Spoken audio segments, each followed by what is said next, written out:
A very good morning and welcome to Byju's. Welcome to the very first class for international relations. In this particular subject, we shall be studying India's foreign policy in complete detail. The subject of international relations, or as we call it, IR, is a very interesting and a dynamic subject as it is based on the geopolitics of the world. As we are going to study India's foreign relations with other countries, naturally the subject happens to be very, very interesting. It's also a very important part of your exams. The subject itself is largely mains oriented. It's extremely important for your mains exam, where you can get 4 questions in GS paper 2. First, let me help you understand the significance of the subject before we start with the first class. You're going to get 4 questions for around 50 marks in GS paper 2. But the importance of IR does not end over here. Apart from these questions that come under international relations, there could be other related questions in other subjects. Because IR is very closely linked with many other subjects which is part of your GS syllabus. IR is a multidisciplinary subject. It is closely connected with modern history, with post-independence history, with geography, with polity and economy, with environment ecology, disaster management, science and technology. So IR shares connections with all these subjects across GS paper 1, paper 2 and paper 3. For example, take internal security, where we study India's security issues under GS paper 3. The subject of internal security is closely connected with international relations. Topics like terrorism, border management, cybersecurity, money laundering, all these topics in internal security are directly linked with international relations. So whatever we study here will help you in many other questions as well in the other subjects across paper 1, paper 2 and paper 3. Other than that, you're going to get 4 direct questions in paper 2 as part of international relations. You can even anticipate an essay topic. Previously, we have got essay topics related to international relations. So you can get an entire essay topic for 125 marks in your mains. That is why the subject is very, very important. The subject is also extremely important for your prelims. Even in prelims, we can expect a lot of questions from IR. But of course, this varies from year to year. For example, this year and last year, these were good years for IR. We got around 13 to 14 questions just from international relations and current affairs based on international relations. But sometimes you might get, let's say, 8 questions or just 5 questions, or in a worst year, you might get 0 questions as well. There is no set number for your prelims, right? Prelims is very dynamic that way. But you can, on an average, expect 5 to 8 questions in prelims as well, which is connected to current affairs of international relations, based on international groupings, based on important places that are in news, right? On all these topics, a lot of prelims questions can be asked. Anywhere between 3 questions going all the way till 13, 14 questions can be expected in your prelims. So this clearly makes the subject extremely important for our exams, be it for mains, be it for prelims, and of course for your interview. The subject is extremely important. So today we will begin with the first module, where we shall first understand the syllabus for this subject. When you start a new subject, the first step is to analyze the syllabus given by UPSC, because that is how we'll understand which topics to study, which topics not to study, right? Because these subjects are very vast. So to figure out which topics are relevant for the exam, we need to first understand and analyze the syllabus. I'll explain the approach that we are going to take in class, how we are going to cover the syllabus given by UPSC, and then we are going to start with few basic introductory concepts. Before we get into the core topics, I would like to cover some basic concepts that will lay the foundation for international relations. And then we shall be starting with India and its neighborhood. This is what we have on the agenda for today's class. Is that clear? So let's begin. Let's start by talking about the syllabus that UPSC has given for international relations. As I was mentioning, it's part of GS paper 2. As far as your mains exam is concerned, if you look at the syllabus, it's part of GS paper 2. After polity, governance, and social justice, at the end, you have these 4 topics that are mentioned under GS paper 2. So essentially, we are going to study India's relations with major countries, including our neighboring countries. We will focus on our immediate neighbors with whom we share land boundaries and maritime boundaries. We will discuss India's bilateral relations with major powers from around the world, from Indian Ocean, from Southeast Asia, from West Asia, Central Asia. Essentially, from across the world, we'll pick some important regions. We'll understand India's approach towards those regions. We'll select some important countries and we'll understand our bilateral ties with them. We're also going to study a number of regional and global groupings and key agreements that India would have signed. We'll focus on some important organizations like SAARC, BIMSTEC, IORA, Quad, SCO, BRICS, G20, right? Then European Union, ASEAN. There are many such organizations which are relevant in geopolitics. We're going to cover the most important ones. And we'll understand how the policies of other countries, how does it affect India? The policies of other countries, other developed and developing nations, will affect India's interests. For example, the visa policy of US will affect Indian students and Indian professionals. The border policy of China will have an impact on India's border security and national security, right? So we'll study the policies of other countries as well if they are affecting India's core interests. Then we also have to study the role of Indian diaspora, the role of Indian community abroad. In almost every country, there is a strong Indian community. You have non-resident Indians who are Indian nationals who are settled in foreign countries. Either they are studying, they're working, right? So they form a connection between India and the other country, right? And there could be people of Indian origin. There would be Indians who would have migrated many generations ago. And the current generations who are living abroad, they still share a connection with India, cultural link with India.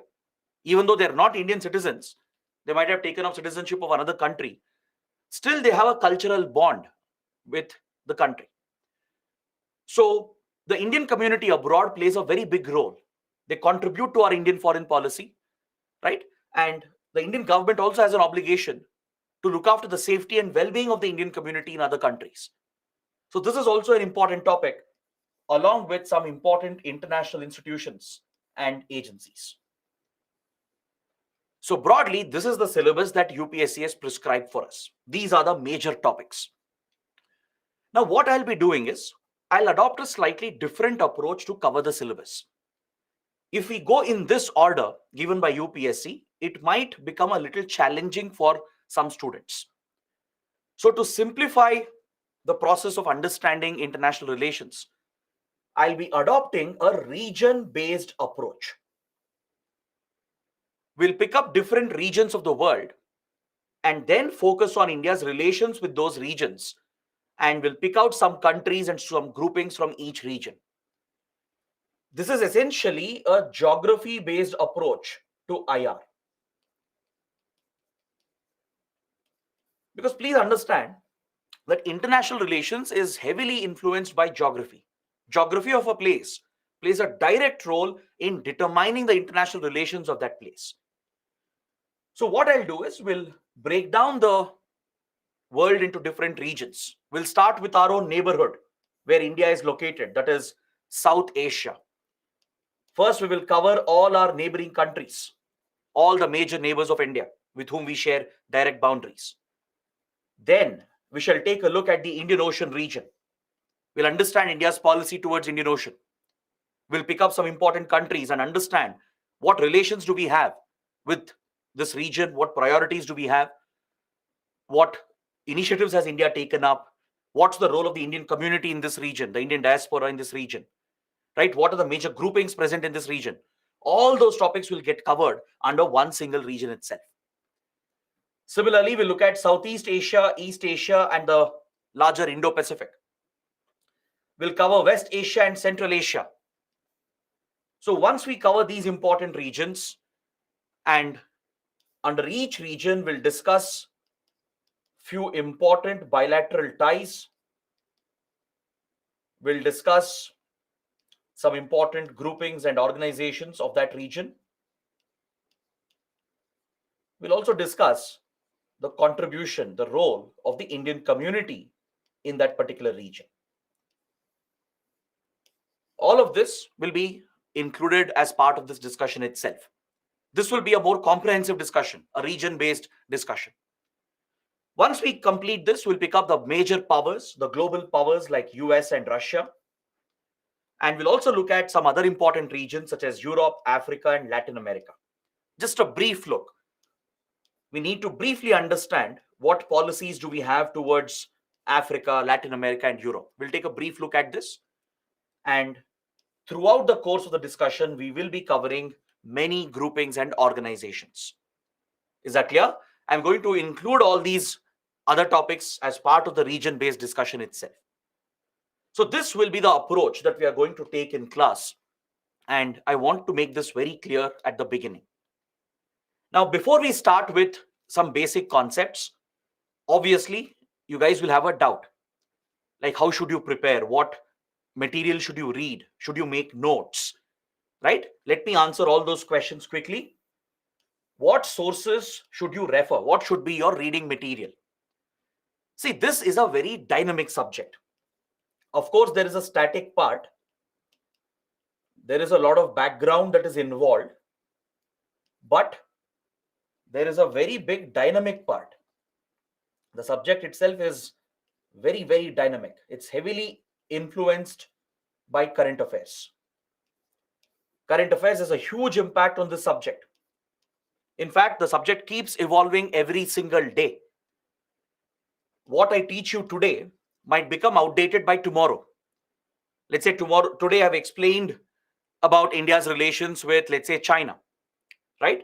But within a day, there can be such big changes that the whole explanation might turn upside down. So you have to constantly stay updated. That is the challenge in this subject. Otherwise, it's a very easy and interesting subject. So the base reading material, the basic foundational material for you should be the class PPTs that I am sharing with you. As much as necessary, I'll keep the PPTs detailed with all the relevant points, maps, data, etc.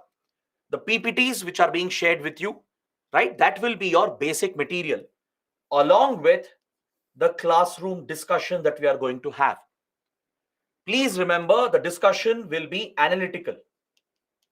I'll focus more on analysis because that is what UPSC expects from you, to build your own opinions, to have the ability to critically analyze a topic. Factual information anyone can learn, anyone can by heart. Of course, facts are important, but facts are not everything in this exam. Analysis, critical thinking is what will help you succeed in this exam.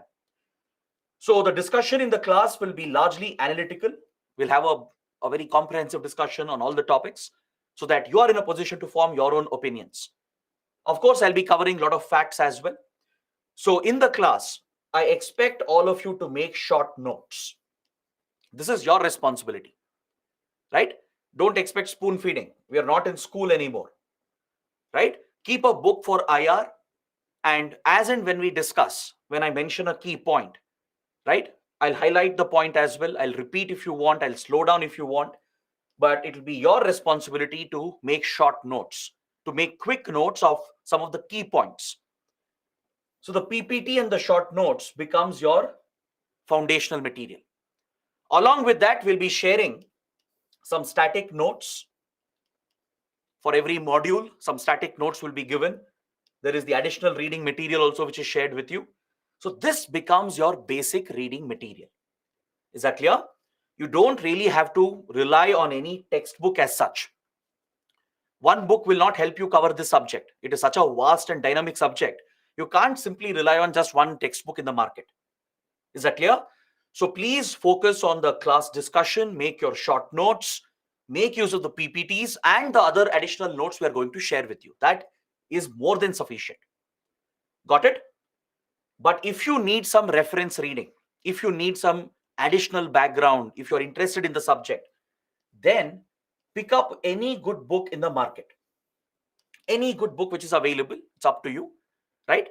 I would recommend the book by either Rajiv Sikri or VP Dutt. Both are very good books, very small books as well. You can read it like a novel, like a storybook, and highlight some key points. Then you don't have to go back and read this again. This is only for foundational reading. Even if you skip this, it is fine.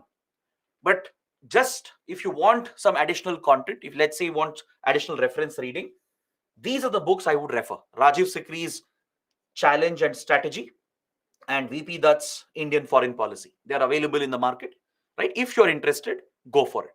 Or else, if you don't want, skip it. Still, the class notes, the PPTs are more than sufficient. So this material is enough till the classes are going on. What will you do after the classes end? Right? That's where the current affairs comes in. I told you the subject is dynamic. It keeps evolving and changing. In the class, I'll ensure that the discussion is up to date. Let's say today we're discussing something. I'll ensure it is as up to date as possible. Let's say there was a development yesterday. I'll ensure I'll include that in the discussion. But what will you do after the classes? You will still have many more months before your exam, right? So this is where you constantly update yourself through current affairs. Make use of our daily news analysis. The news analysis that we provide on YouTube. The comprehensive news analysis that we publish on the website. The weekly webinars every Tuesday and Thursday. The monthly magazine which is provided to you. That becomes your primary reading material, right? Other than that, it's always good to read newspapers on your own as well. If you have developed that habit, well and good. Any one newspaper is enough. If you don't want to rely on ready notes, you're always welcome to read the paper on your own. That is any day a better approach. All right, either Hindu or Indian Express, one of them. Both are equally good. They cover IR topics very well. Then follow the website of Ministry of External Affairs and the social media handles of MEA. MEA is very active on social media, on YouTube, on Twitter, Instagram, right? Because you'll get updates on India's foreign policy. You'll get updates about visit of foreign leaders, if Indian leaders visit abroad, right? Or if key agreements are signed. All updates are available on MEA's website. Visit the website, navigate through the website, see if any relevant content can be found. Follow the social media handles. That will give you a lot of important updates. Other than that, I would suggest that you can follow a couple of think tanks. Think tanks, they conduct academic research in the field of geopolitics and foreign policy.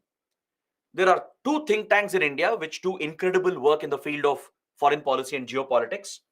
One is ORF, the Observer Research Foundation, and the Manohar Parrikar Institute for Defense Studies and Analysis.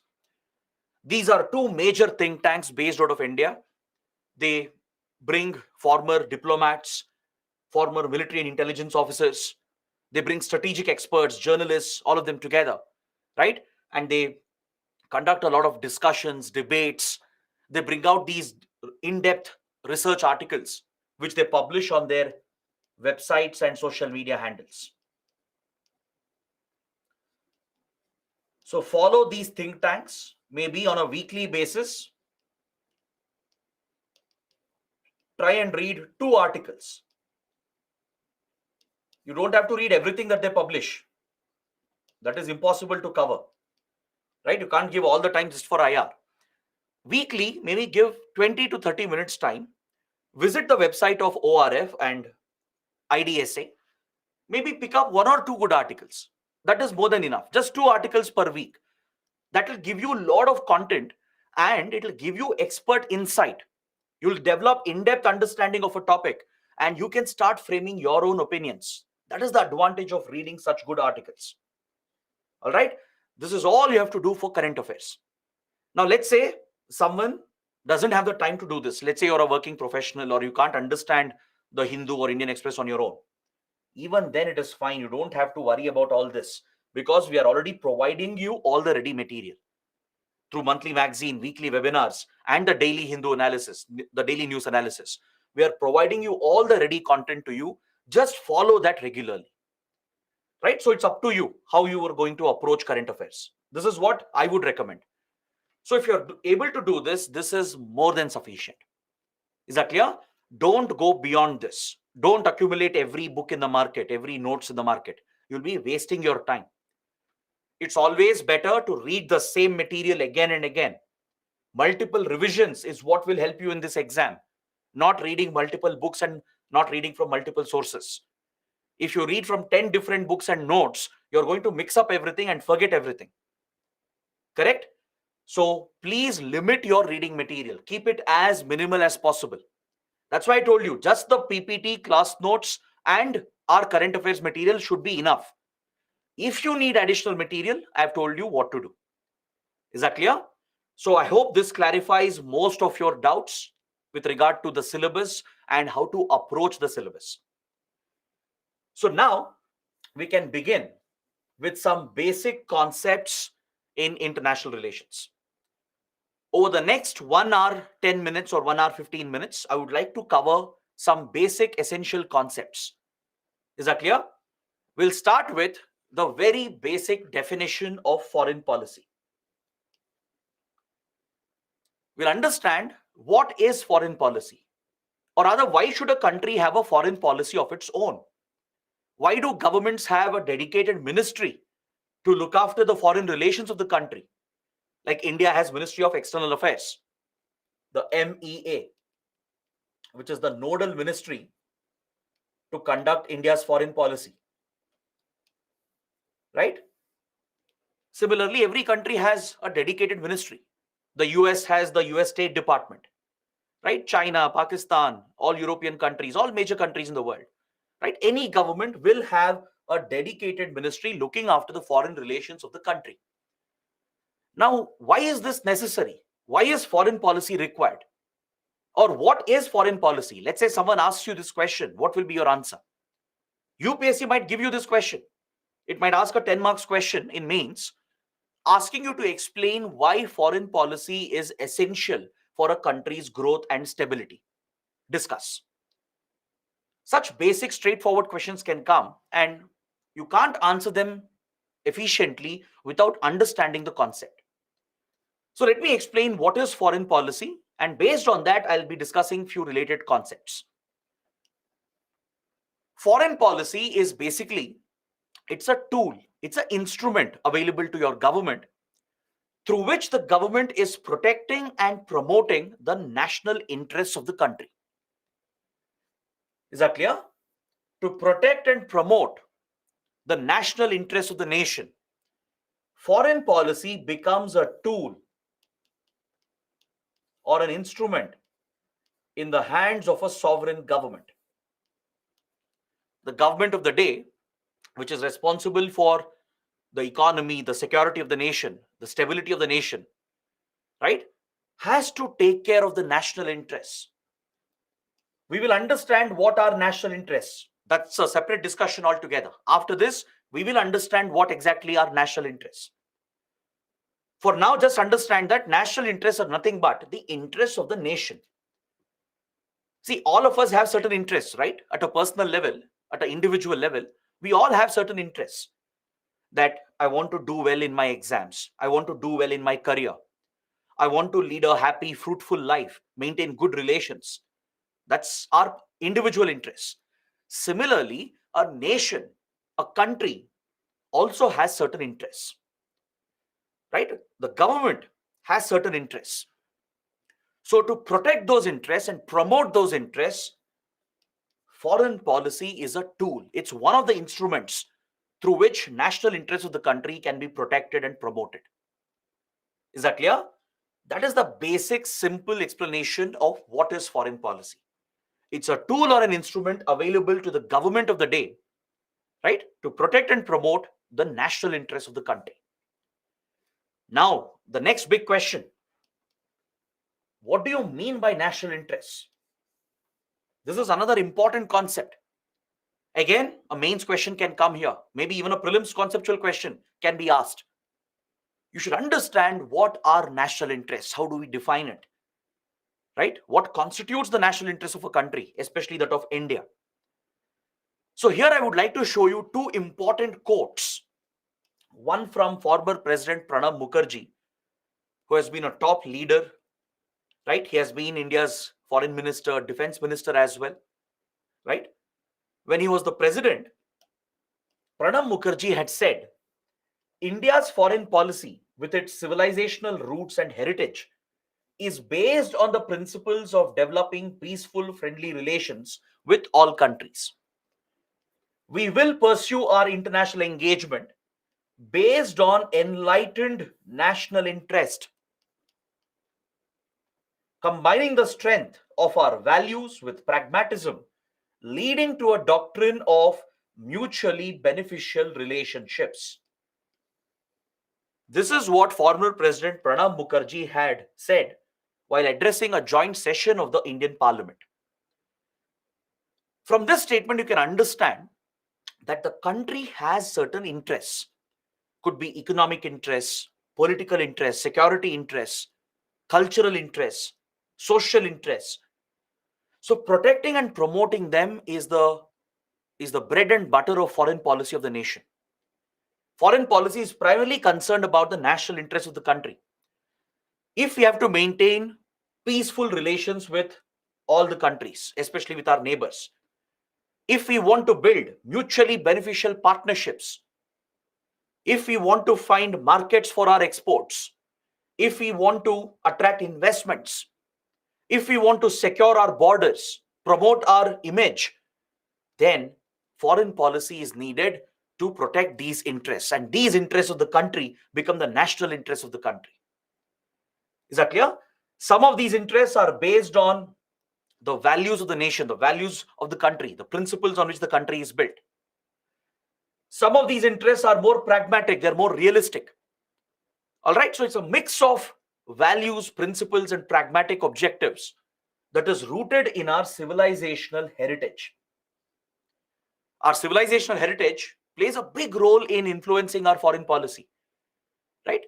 So there are certain specific areas in which foreign policy plays a key role to look after the well-being of the country, to ensure the country grows at a fast rate, to ensure there are enough employment opportunities, to drive investments and growth, to hunt for raw materials, to stabilize our borders, to deal with conflicts and tensions, to tackle threats like terrorism, right? For all of this, you need foreign policy. And foreign policy is interested in protecting and promoting your national interests. So related to the same topic, Foreign Minister Jaishankar, even he made a very important statement recently. I would like to quote that.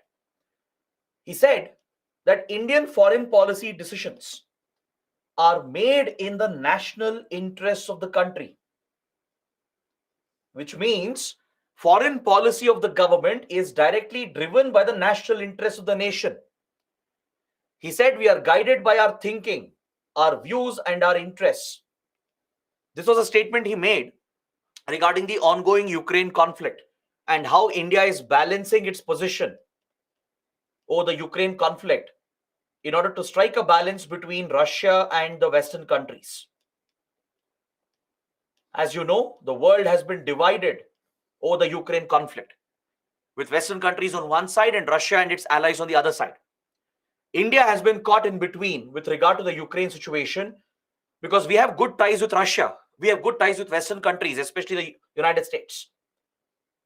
So India has been facing this dilemma of balancing these conflicting powers and conflicting interests.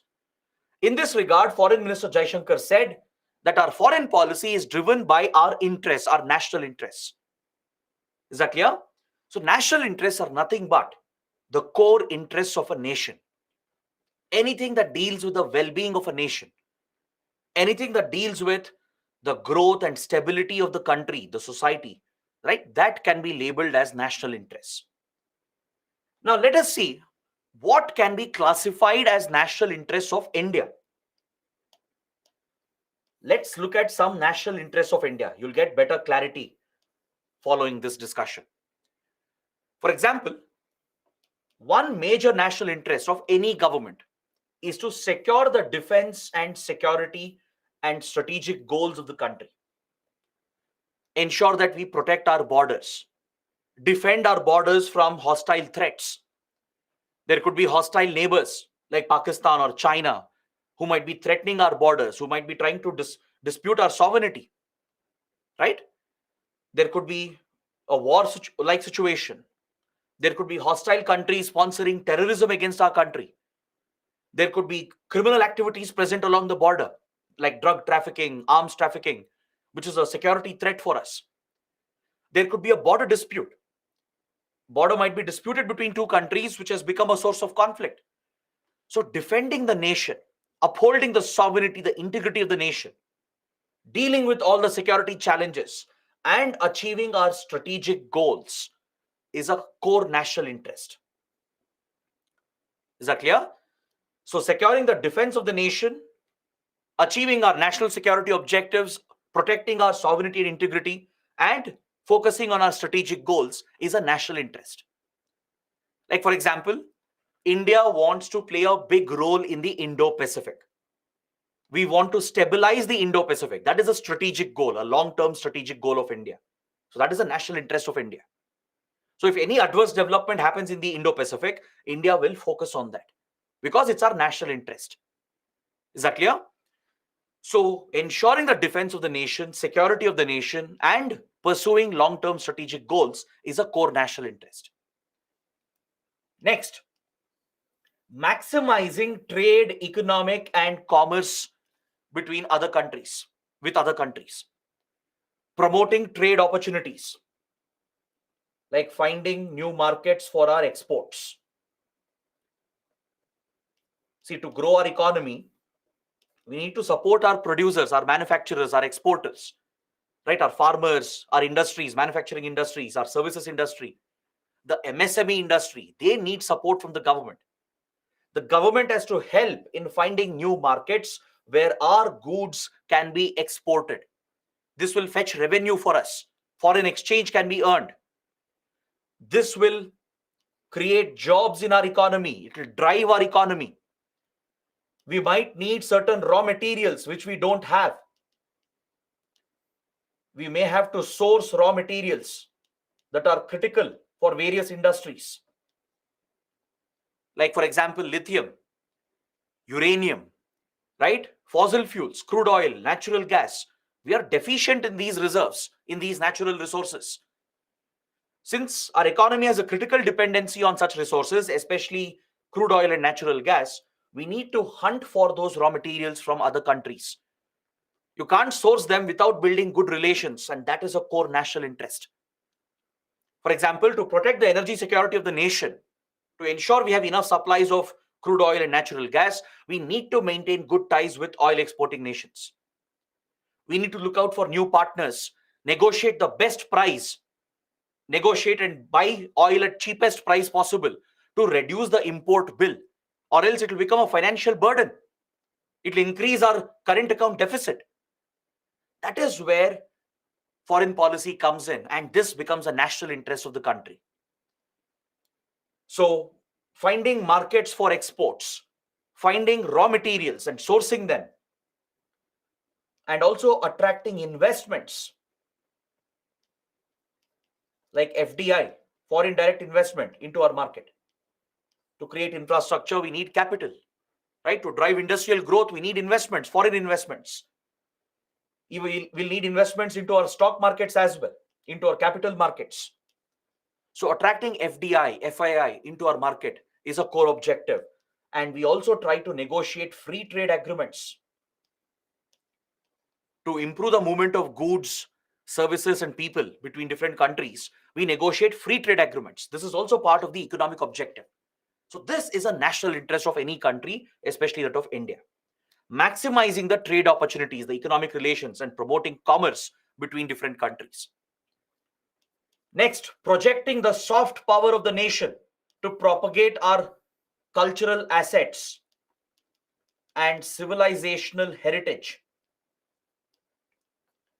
This is another national interest of India. See, India is an ancient civilization. There is a rich history behind India. We have a rich civilizational history. For example, the religious connect we have with other countries through Hinduism, Buddhism, Islam, and of course, all the other religions as well, be it Sikhism, Jainism, Christianity, Judaism. Exploring the religious connect with other countries, leveraging the civilizational religious connect. For example, across Asian countries, Buddhism is very popular.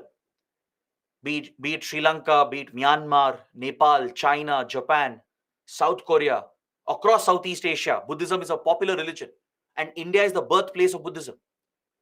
So in our foreign policy, we tap our Buddhist heritage. We work on our Buddhist heritage and establish those cultural links. With Nepal, with Sri Lanka, and few other countries, we work on the Hindu connection. With West Asian, Central Asian countries and some Southeast Asian countries, we leverage the Islamic connection, right? So religious connect plays a very important role, and any cultural symbol,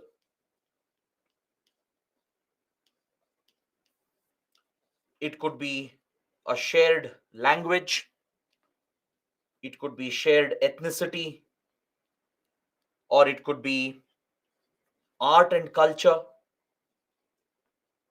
right?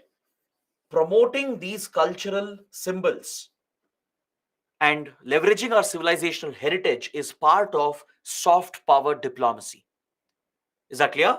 For example, we promote Indian classical dance, Indian classical music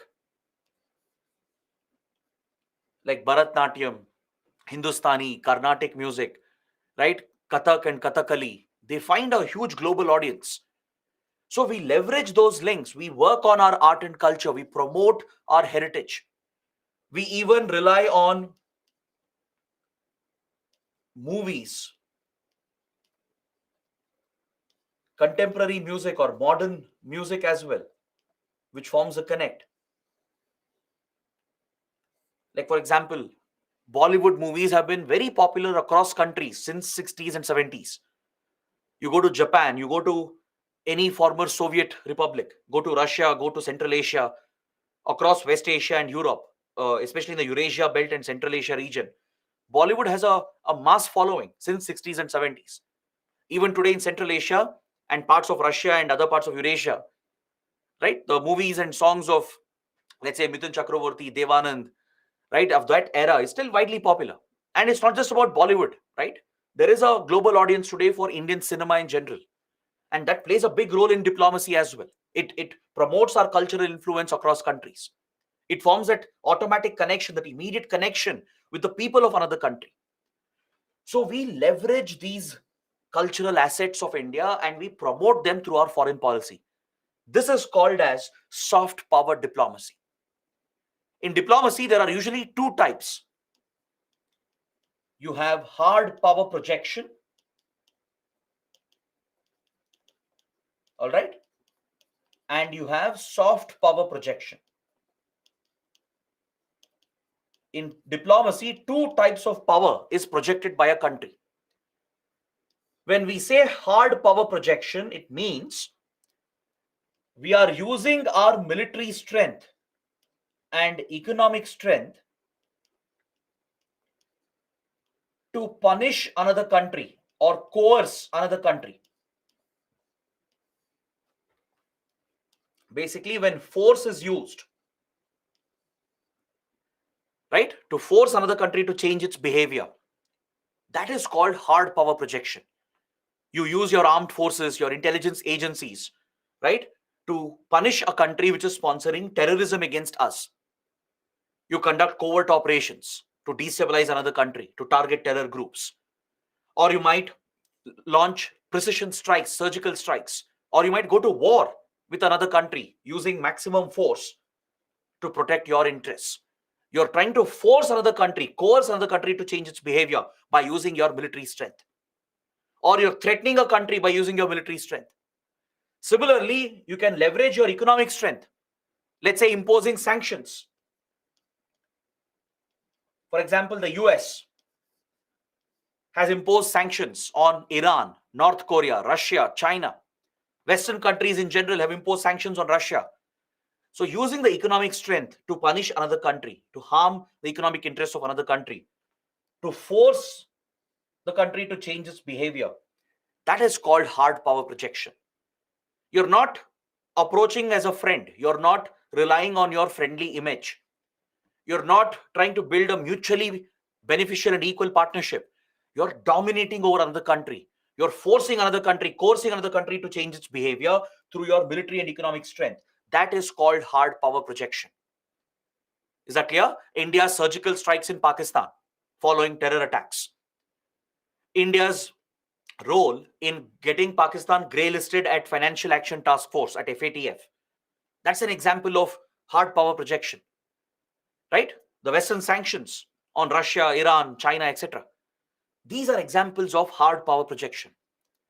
Whereas soft power projection is the opposite. In soft power projection, you're not forcing anyone. You're not leveraging your strength to punish another country or force another country.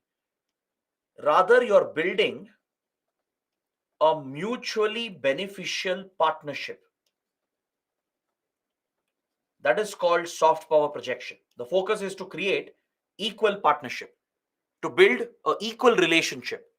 Doesn't matter how big or small the other country is, but you treat them as equal partners. You provide assistance. Let's say you provide economic assistance to win favor in another country. Or let's say you make investments, you take up key projects and finance them. Right? Let's say a country has faced a disaster.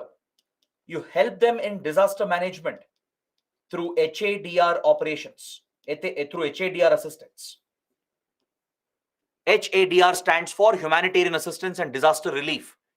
When countries are affected by disasters like earthquakes or cyclones or tsunamis, right? Other countries will help out by providing disaster management assistance. This is technically called HADR. HADR stands for Humanitarian Assistance and Disaster Relief. So you're helping another country, assisting them. You will give them loans. You will give them investments. You provide concessional loans, provide aid. You leverage your cultural symbols, cultural assets. Like, for example, how India has promoted yoga. Right? Yoga is inherently linked to Indian civilizational heritage. So we have promoted yoga through our diplomacy around the world for many decades. Now we have got International Yoga Day designated through the UN. And even before that, yoga has been an integral part of Indian diplomacy. Alternate systems of medicine like Ayush, that includes yoga, Ayurveda, Unani, Siddha, homeopathy, right? Alternate medicines are very popular, traditional medicinal systems. So we promote this through our diplomacy as well. We promote Indian art form, Indian dances, music, our movies, right? Indian food, festivals. They're all integral to our culture, to our civilization, right? We leverage the strength of our civilizational heritage and promote that through our foreign policy. All of this is called soft power projection. When you're helping others, building an equal partnership, promoting your cultural values, working with the community abroad, that is called soft power diplomacy. So foreign policy of any country is a mix of both. You can't rely only on hard power all the time. You can't rely on just soft power all the time. Good foreign policy will include a mix of both, and ensuring this is a national interest of the country. That's exactly what India does. India ensures that there is a fine mix of hard power and soft power in our diplomacy. All right. Other national interests include exporting a certain ideological agenda. Let's say we are a democracy, right? India has a strong commitment to democracy, human rights, constitutional principles. So promoting that through foreign policy is a national interest. You are promoting a certain ideology. China, Russia, they're authoritarian states believing in communism. They do propagate communist ideas. So that is their national interest. But for India and other democracies, we believe in constitutional principles. We believe in fundamental rights. We believe in human rights. So we promote that through our foreign policy and help other countries as well to strengthen their democracy. We have championed something called the non-aligned movement as an ideological agenda back in the 1960s. I'll come to that. I'll discuss what is non-aligned movement a little later. We'll understand one more concept after this. So there you'll understand what is non-aligned movement. It was an ideology that India promoted, India founded during the Cold War period. So promoting an ideology, exporting an ideological agenda is also a national interest. Creating more space in the international arena. There are many international groupings, international institutions like World Bank, IMF, United Nations, Non-Proliferation Treaty, Climate Change Convention, and many others. So when we are participating in negotiations at these multilateral platforms, at these multilateral organizations, we need to protect our own interests and create a support for our own position. Because usually at these groupings and organizations, there will be a divide between developed countries and developing countries. Like for example, if you look at climate change negotiations, if you look at WTO negotiations or reforms of the UN, reforms of World Bank and IMF, on all these important multilateral platforms, there is a divide between the global north and the global south. When I say global north, global south, I'm not referring to the direction. It's not the north and south direction.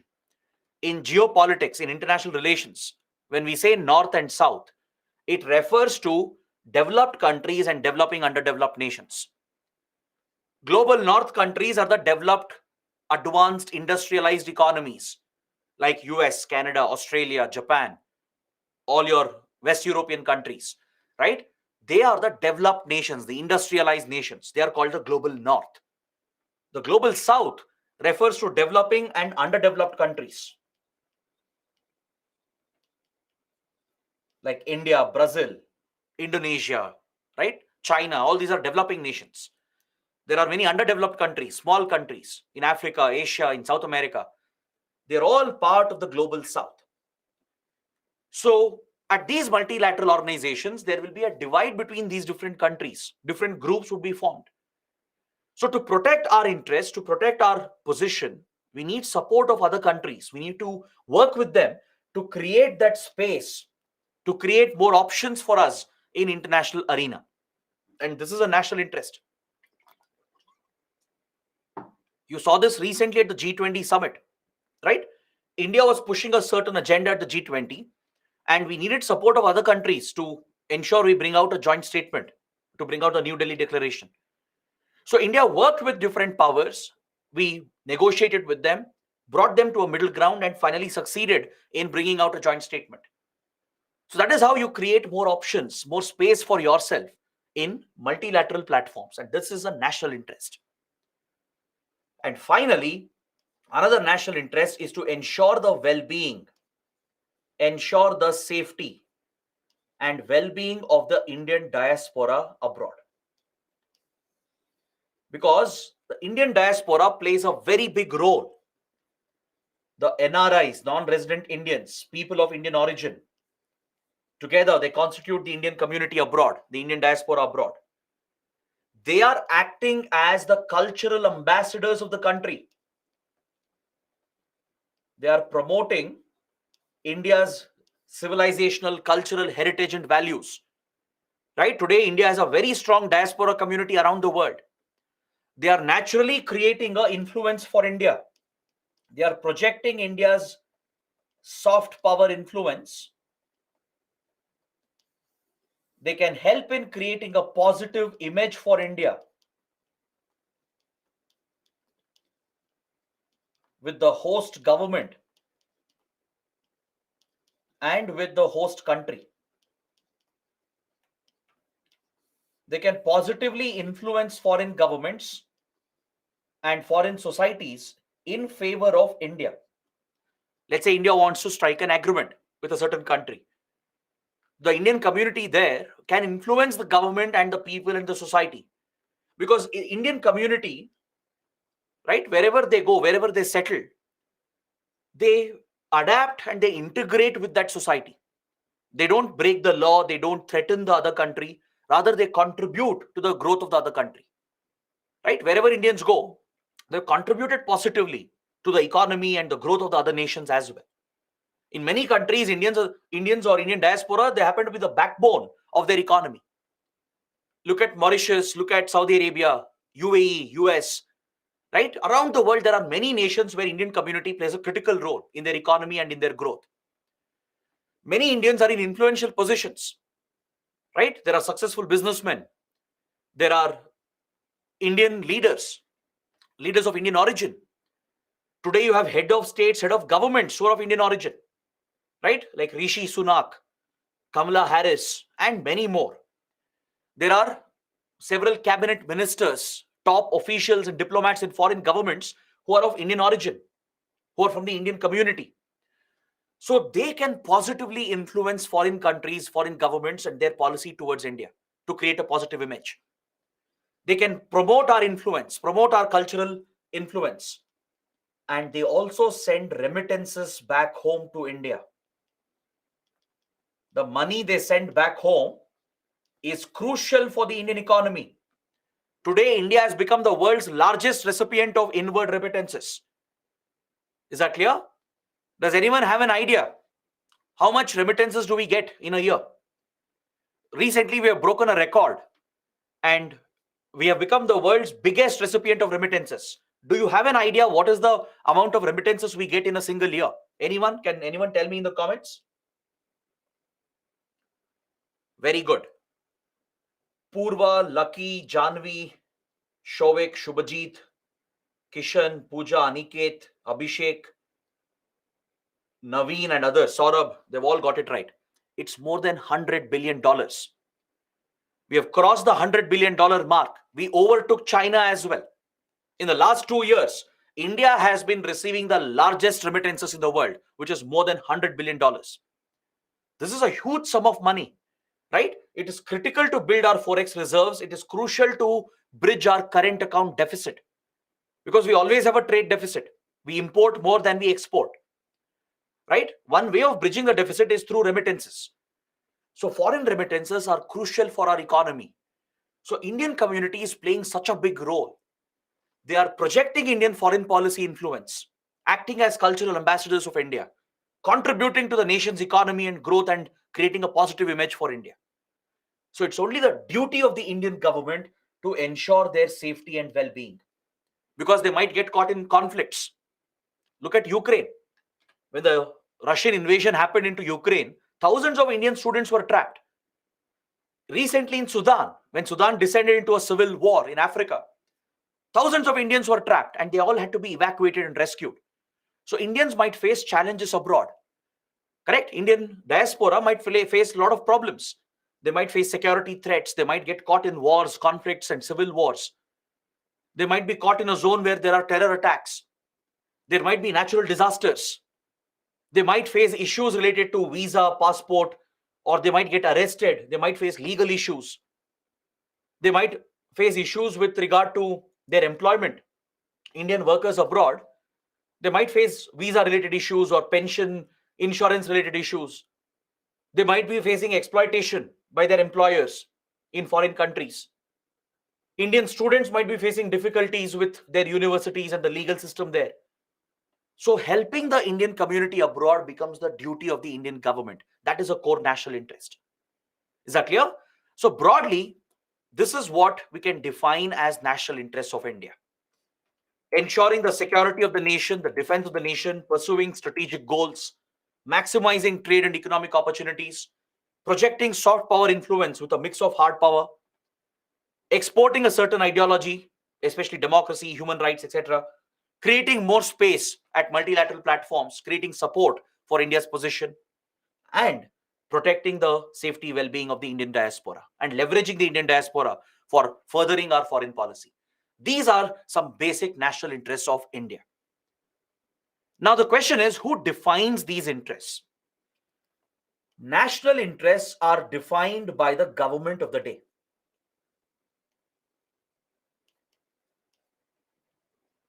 Of course, it's the government which is in power, which defines what's the national interest of the country. Is that clear? Some interests are permanent, like some interests will be always a part of your foreign policy. Doesn't matter which government comes to power, which party gets elected.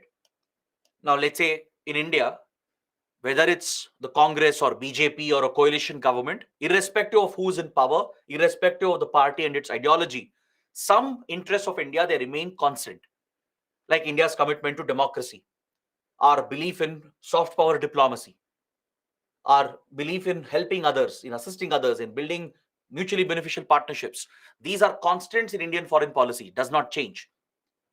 We follow an independent foreign policy since the times of Prime Minister Nehru, right? So those are some principles which never change, even if governments are changing. But some others, they keep evolving with changing geopolitics, with changing technology, changing economy, right? And changing challenges. Of course, foreign policy changes, interests will also change, but the government of the day defines what the national interests of the country are. Is that clear? In this regard, there's a very important statement.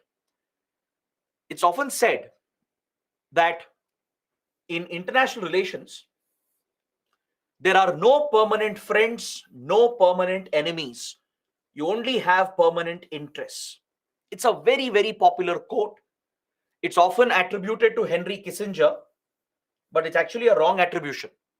This quote has been in use since a very old time, right? There are historical references that connect the statement with Lord Palmerston, and there are many other key thinkers and philosophers who have made the same statement. It has been repeated again and again by many leaders, many ministers, prime ministers, and presidents, right? But it's a very popular statement that helps you understand the importance of national interests. Countries are driven by their interests, which are permanent. You don't have permanent friends or permanent enemies here. Yesterday's enemy might become today's best friend. That is how international relations can change. For example, look at the World War period. European countries were fighting against each other, right? Germany was an enemy for UK and France. Today they are allies, they are best of friends. US was an enemy to Japan and the other Axis powers during World War, but today they are all allies. They are all part of the same power block. During Cold War period, Europe was divided, ideologically divided between US and Soviet Union, right? But today all these dynamics have changed. Yesterday's enemies have become today's friends. Yesterday's friends have become today's enemies. So in the world of international relations, you do not have any permanent friends or permanent enemies. In the Indian context, the US was very hostile to us back in the 1970s. During the Cold War period, from 1970s to early 2000, from 1970s to 2001, for almost 3 decades, US was actually hostile to India. It was threatening India. India-US did not have a good relationship. We didn't trust each other. But today, this is the defining partnership of the century. We have become the closest of friends today. So in the world of geopolitics and international relations, please remember this. You do not have any permanent friends. You do not have any permanent enemies either. You only have permanent interests. Governments, countries, they only pursue interests, not friends or enemies. That keeps changing. Today, Pakistan might be a hostile country. China might be a hostile country. You never know, 30, 40 years later, they might become our best friends. That is how quickly geopolitics can change. So countries pursue their interests, their national interests, and that is the only permanent thing in foreign policy. Is that clear? So, talking about national interests, I would like to talk about one very, very important concept, which is the foundational principle of Indian foreign policy. There is a fundamental principle that underlies India's foreign policy. In fact, India's foreign policy is rooted on this principle. Is that clear? It's called the principle of strategic autonomy. The principle of strategic autonomy is the foundational principle of Indian foreign policy. It was envisioned and laid down by the first Prime Minister Jawaharlal Nehru. And this principle has remained consistent in our foreign policy till date, till the times of Prime Minister Modi. Subsequent governments, be it under Prime Minister Lal Bahadur Shastri, Indira Gandhi, right? Be it under Rajiv Gandhi or P. Narasimha Rao, I.K. Gujral or Deve Gowda or Atal Bihari Vajpayee or Manmohan Singh, under subsequent prime ministers and governments, this principle has remained a constant in Indian foreign policy. This is called the bedrock or the foundational stone of India's foreign policy. So you need to understand what it is, right? The principle of strategic autonomy means that India pursues an independent foreign policy. It means we maintain our autonomy in our foreign policy. We maintain our autonomy in our foreign policy. Our foreign policy is designed to fulfill our national interests. We are not looking to fulfill the interests of some other country. Is that clear? It means we are not allies of any power. We don't join any military clubs. We don't target one country against another. That is, we don't join a group of countries to target another country. Is that clear? We don't play such power politics. We don't join any military groupings. We have never been a part of any military club. Is that clear? And we are not allies of anyone. We are not an ally of Russia. We are not an ally of the US. We are friends of every country. All right? Today we call this policy as multi-alignment, meaning we align with any country that fulfills our national interests. What matters to India is the national interest of the country.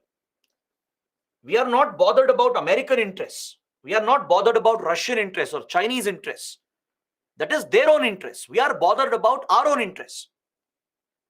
World of geopolitics and international relations is indeed a little selfish world. That is how it should be. You first have to look after your own interests. No one else will do that for you. Is that clear? So, we are not allies of anyone. We don't go and join clubs targeting one against the other. All right? We follow an independent approach. We decide what we want to do based on our interests. If it suits our interests, we will do that. So, if required, we'll align with Russia to procure weapons, oil, etc. If required, we'll bypass Western sanctions against Russia. We'll also work with Western countries closely because we gain by working with Western countries as well. So wherever India benefits, right, we are okay to work because what matters to us is India's interests, not the interests of another country.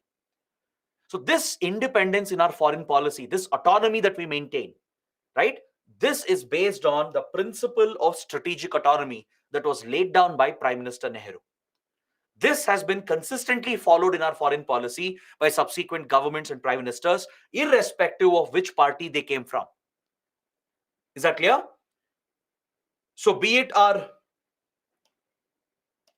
nuclear program, be it how India pursued its own nuclear program, be it how we have built our energy security, be it how we championed the non-aligned movement during the Cold War, right? Or even with regard to how we have dealt with Myanmar, with Iran, with Russia, right? We have bypassed Western sanctions against Russia, and we have struck a balance between Russia and Western countries. This is possible because we follow an independent foreign policy. Even at G20 summit that was held recently, we achieved a success. We could bring all countries together to a common understanding, to a common ground, because of our independent foreign policy. Because we are not aligned with one power bloc, right? We work with Western countries as well. We'll work with Russia and China as well if required. We'll work with Pakistan as well if required, if that serves our interests. So we truly follow the principle that there are no permanent friends, no permanent enemies. We just have permanent interests. So the foundational principle is this, the principle of strategic autonomy, that we maintain independence in our foreign policy. There have been a rare exceptions here and there. Once in a while, we have breached the principle. We'll discuss that in future classes. But 99% of the time, from 1947 till today, we have followed this principle. This is the strength of Indian foreign policy, that we are independent. We look after our own interests first. We are not here to serve the interests of another country. So we don't have to listen to what others are dictating to us. Now, US might force us to follow sanctions against Russia, but we will reject them. We will bypass them because we know that Russia is a critical partner for us. That doesn't mean we'll harm our ties with US. We'll maintain good ties with US as well. We'll strike that balance between US and Russia. So maintaining that position in between, that balanced position, is the result of independent foreign policy. It is a result of the strategic autonomy. Or else it would not be possible. Is that clear? So this is the strength of Indian foreign policy and the very core pillar of Indian foreign policy. We saw this in action for the first time back in 1950s and 1960s when we championed the non-aligned movement during the Cold War period. For beginners who don't know what is the Cold War, the Cold War was a period of intense geopolitical rivalry from 1947 to 1991. That is after the Second World War came to an end in 1945, right? A new world order emerged. The world got divided between Western countries that stood for democracy and capitalism. This was the political and economic model that they believed in. They believed in constitutional democracy, fundamental rights. They put faith on human rights. They believed capitalism is the right approach for economic development. So these countries are your Western countries, led by US and other Western European countries. Also includes Canada, Japan, Australia, New Zealand, etc. Essentially, all the American allies, all the Western countries, the developed industrialized countries, which were democracies, which aligned with US, they were part of the Western bloc. Their rivalry was with the Eastern bloc that stood for communism and socialism. This bloc was led primarily by the Soviet Union and by few East European countries. All the communist states that aligned with Soviet Union, they formed the Eastern Bloc, and a divide emerged between them. This whole period of almost 40 plus years witnessed intense rivalry between these powers, and as part of this geopolitical rivalry, they would even wage covert wars against each other. They would wage covert proxy wars against each other to target the other side. That is, Western governments, through their intelligence agencies, would try to destabilize the countries of Eastern Bloc. like the CIA of the United States, the Central Intelligence Agency of the US, the MI6 of Britain, the Foreign Intelligence Agency of Britain, right? Like this. These Western governments, through their intelligence agencies, would run these secret operations, covert operations, using proxy elements, proxy actors to target the Soviet Union and its allies. Similarly, the Soviet Union and the Eastern Bloc countries would target Western countries. The KGB, the intelligence agency of the former Soviet Union, right, along with the other intelligence agencies of East European countries, they would target Western democracies. They would undermine their interests, subvert them, try to destabilize them. This period of intense geopolitical rivalry and secret wars between these power blocks is called the Cold War. Basically, during this period, the world was divided into two poles. It was a bipolar world. It was a divided world. So these countries were looking for allies. Western countries were trying to attract all democracies towards them. Soviet Union and the communist countries were trying to attract other countries to make them their allies. So all other countries were being forced to choose between the Western Bloc and the Eastern Bloc. But India was never comfortable with this. We rejected this idea. We said, we need not make this choice. We need not align with US or Soviet Union. We can remain non-aligned, meaning will not align with either of them. We championed a third neutral ideology. We carved the middle path with other like-minded countries and established the non-aligned movement in 1961. The roots of this movement is traced to the Bandung Conference held in Indonesia in 1955. The ideology was championed by India's Prime Minister Nehru with like-minded leaders from Yugoslavia, Indonesia, Egypt, and Ghana. These were the founding members of the non-aligned movement. Is that clear? So throughout the Cold War, at least until 1971, India was a leader of the non-aligned approach, meaning will respect the sovereignty, integrity of all nations, will not interfere with another country, will not join these power blocks where we target one against the other. We didn't get into that race where the world was being divided between these two poles, these two power blocks. Right? This was India's vision. This was an example of our principle of strategic autonomy. India could come out with such a policy and champion this policy for many years because we were following an independent foreign policy. Is that clear? Today, the movement has around 120 countries. There are around 20 observer states, not 17. Just make a small correction.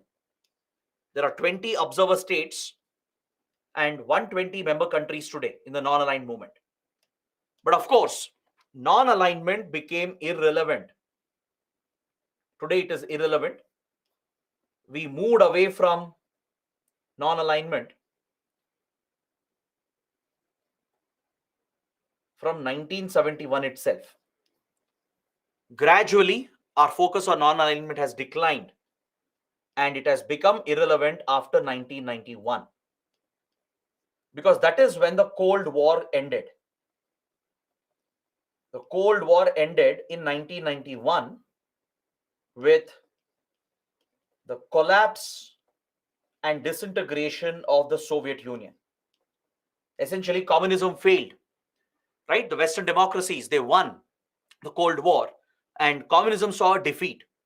Across Central Eastern Europe, all the communist countries, they abandoned communism. The model had failed. The socialist communist model had failed. Soviet Union itself would disintegrate and collapse, giving rise to many new countries in Eastern Europe and in Central Asia.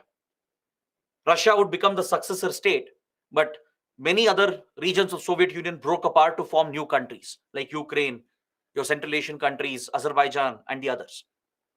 All right. So with the collapse and disintegration of Soviet Union, Cold War came to an end in 91, following which non-alignment movement has become largely irrelevant and outdated. In fact, in the last 15-20 years, we are not paying much attention to non-alignment. If you look at Prime Minister Modi and even former Prime Minister Manmohan Singh, they have not attended non-aligned movement summits, NAM summits, they've skipped them. They haven't attended them. That shows that we don't attach too much importance to the NAM movement today. But back in the Cold War period, especially from 60s to 70s, this was a very important movement that we had championed as a result of our belief in maintaining an independent foreign policy. Is that clear? This was a contribution of India. We played a role in reducing tensions in the world when the world was divided between the Western Bloc and the Eastern Bloc. That is a big contribution of India. This belief in non-alignment, this belief in strategic autonomy continued for many years. And even though non-aligned movement today has become irrelevant and outdated, we still support and champion the principle of strategic autonomy. Is that clear? So this is where I would like to explain a very important concept. In political science, there are theories, two important theories, that is idealism and realism. Because international relations is part of political science. That's why you have an optional subject called PSIR, Political Science and International Relations, right? In international relations, you study the foreign policy of different countries. That's what we are doing right now. That's the theory of international relations. But those who practice international relations, they are your diplomats. The ones who are representing the country officially, right? Are foreign service officers, IFS officers, are government leaders, including the president, the prime minister, and any government leader or official who represents the country officially. They become the diplomats of the country. They negotiate. They come out with initiatives and agreements, right, which are designed to protect and promote our national interests. So diplomacy is all about the art of negotiation. It's the art and science of negotiation, how you conduct your talks with other countries, how you reach conclusions and agreements, and how you protect your interests. So in the exercise of diplomacy, in the world of international relations, there are two schools of thought. You have the idealist school of thought and the realist school of thought. In idealism, the belief is that foreign policy should be driven by values. Foreign policy should be driven by principles like human rights, religious freedom, democratic constitutional rights, etc. So principles, morals, values, ethics, they play a bigger role in an idealistic foreign policy, which is followed by idealistic leaders. Like John F. Kennedy, he said that every nation, whether it wishes well or ill, we will support those countries irrespective of how they work with us. It means the US said it has a commitment to help countries that are facing poverty, that are affected by disasters, that need help and assistance. So John F. Kennedy, who was seen as an idealist largely, right? He said that we should help any country. Doesn't matter whether they are a friend or an enemy.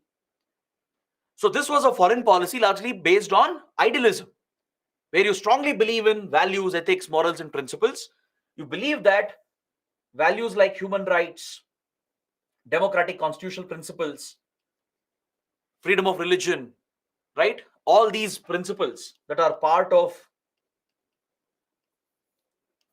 liberty, they become the fundamental base for idealist school of thought. So if your foreign policy is largely driven by these considerations, it's an idealistic foreign policy. Is that clear? But in the real world, idealism does not work all the time. It's good to be idealistic sometimes, but you can't be idealistic all the time. There will be circumstances where you have to be realistic. You have to be driven by a pragmatic approach. Pragmatism becomes necessary to protect your national interests. Such a foreign policy which is just focused on national interests of the country, right? Even if it means ignoring principles, values, morals, and ethics. Such a foreign policy is a realistic foreign policy. Take, for example, the Russia-Ukraine war. Yes, what Russia did is illegal. It's against international law. Russia is the one which has broken the UN Charter. India knows that very well. But instead of being idealistic, we know Russia has committed war crimes. It has violated human rights of Ukrainians. But still, India has chosen to ignore these ideals. Not once have we criticized Russia openly. Not once have we voted against Russia at UN or any platform. Right? It means we have kept aside idealism because Russia is a critical partner, strategic partner. Keeping the pragmatic national interests in mind, we have pursued a pragmatic, realistic policy. We have done this with Myanmar. We have done this with Iran and many other countries as well. So when countries ignore idealism and follow a more practical, realistic approach, that is called realism or pragmatism. Henry Kissinger was seen as one such pragmatist. Henry Kissinger was the National Security Advisor of the US. He has served President Nixon, Richard Nixon, as the National Security Advisor. Later, he became the Secretary of State as well. He became the equivalent of the Foreign Minister of the US, right? So he was a firm believer in pragmatism. He always used to say that foreign policy should be realistic, driven by pragmatic approach, not based on ideals. See, a foreign policy of any country will be a mix of both. There will be some idealistic principles. There will be some commitment to values like human rights, democracy, constitutional principles, etc. At the same time, sometimes you have to ignore them. You ignore your ideals to achieve realistic goals and targets. To achieve your national interests, sometimes you have to get realistic. All right. So in political science and IR, there are two schools of thought, idealism and realism. And India's foreign policy is a mix of both. All right. We rely on idealism and as well as pragmatism, on realism as well. So even Prime Minister Modi has reiterated this many times. He was addressing a gathering in Singapore in 2018. He was addressing the Shangri-La Dialogue, which is a very popular event in Singapore, right? He said that India's principle of strategic autonomy remains very strong. When it comes to the rivalries between US, Russia, and China, India is not going to choose a side. Will not simply align with US, will not blindly join the clubs of US to target China, will not simply join Western countries in targeting Russia. Rather, will strike a balance between them because that is where India's interests are served. So this is a reiteration of the principle of strategic autonomy, which was laid down by Prime Minister Nehru. And since then, it has been consistently followed in our foreign policy. All right. So this is a very, very important concept that I've explained. I hope all of you have gained an insight into these essential concepts. We have two small topics left. Let's take a quick look. Let's wrap it up. Then I can look at your questions and we can even take a short break after that. So now you have understood what is foreign policy, what are national interests, what is the foundational principle of our foreign policy, right? What is idealism and realism? All these basics have been covered. The next basic concept is geopolitics. This is a term you frequently come across in your newspapers, in your current affairs. What do you mean by geopolitics? What if UPSC asks you a question that explain geopolitics, define geopolitics? How does geography of a place affect the politics of a place? Illustrate with examples. Such a mains question can be asked, right? So you should know what is geopolitics. Let me break it down for you. Geopolitics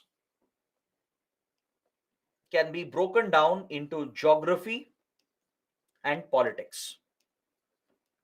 All right. See, don't mug up the definitions, never by heart. This is an examination which does not rely on your rote memory.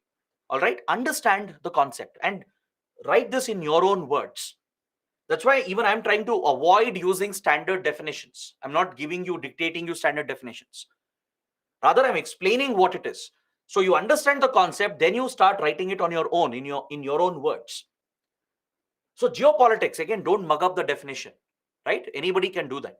Please understand, it's very simple. Break down the word into geography and politics. Geopolitics is nothing but the impact of geography on the politics of a place. As simple as that.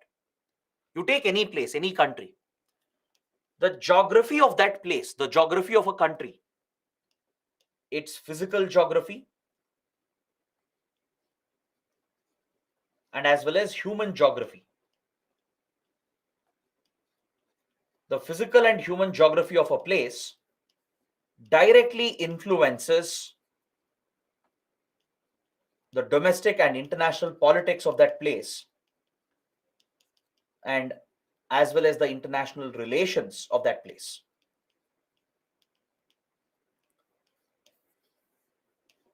Is that clear? The study of this is called geopolitics. When you study, analyze, understand how the geography of a place affects its foreign relations, that is geopolitics. You can practice geopolitics as well by altering geography. That is what is done through foreign policy. To overcome geographical limitations, geography can be altered through foreign policy in order to alter the international relations of that place. By manipulating the geography of a place, you can change the foreign relations, the international politics and relations of that place. So this in practice is called geopolitics as well. So in foreign policy, that is what countries do. They engage in geopolitics, right? They play geopolitics. Basically, they work with geography. They try to alter physical and human geographical elements to change the international relations and politics of the place to suit their respective interests. Now, how does this actually work, right? In real world, right? Is there an example we can think of? Let me give you an example. I know the definition may not convince you. Some of you might still be wondering, how can geography influence international relations? How can you alter geography, right? Let me explain this with an example. Here in this slide, we are looking at the map of Afghanistan. All right. Now, the moment I look at Afghanistan, the moment I look at its geography, there are some points that come to my mind.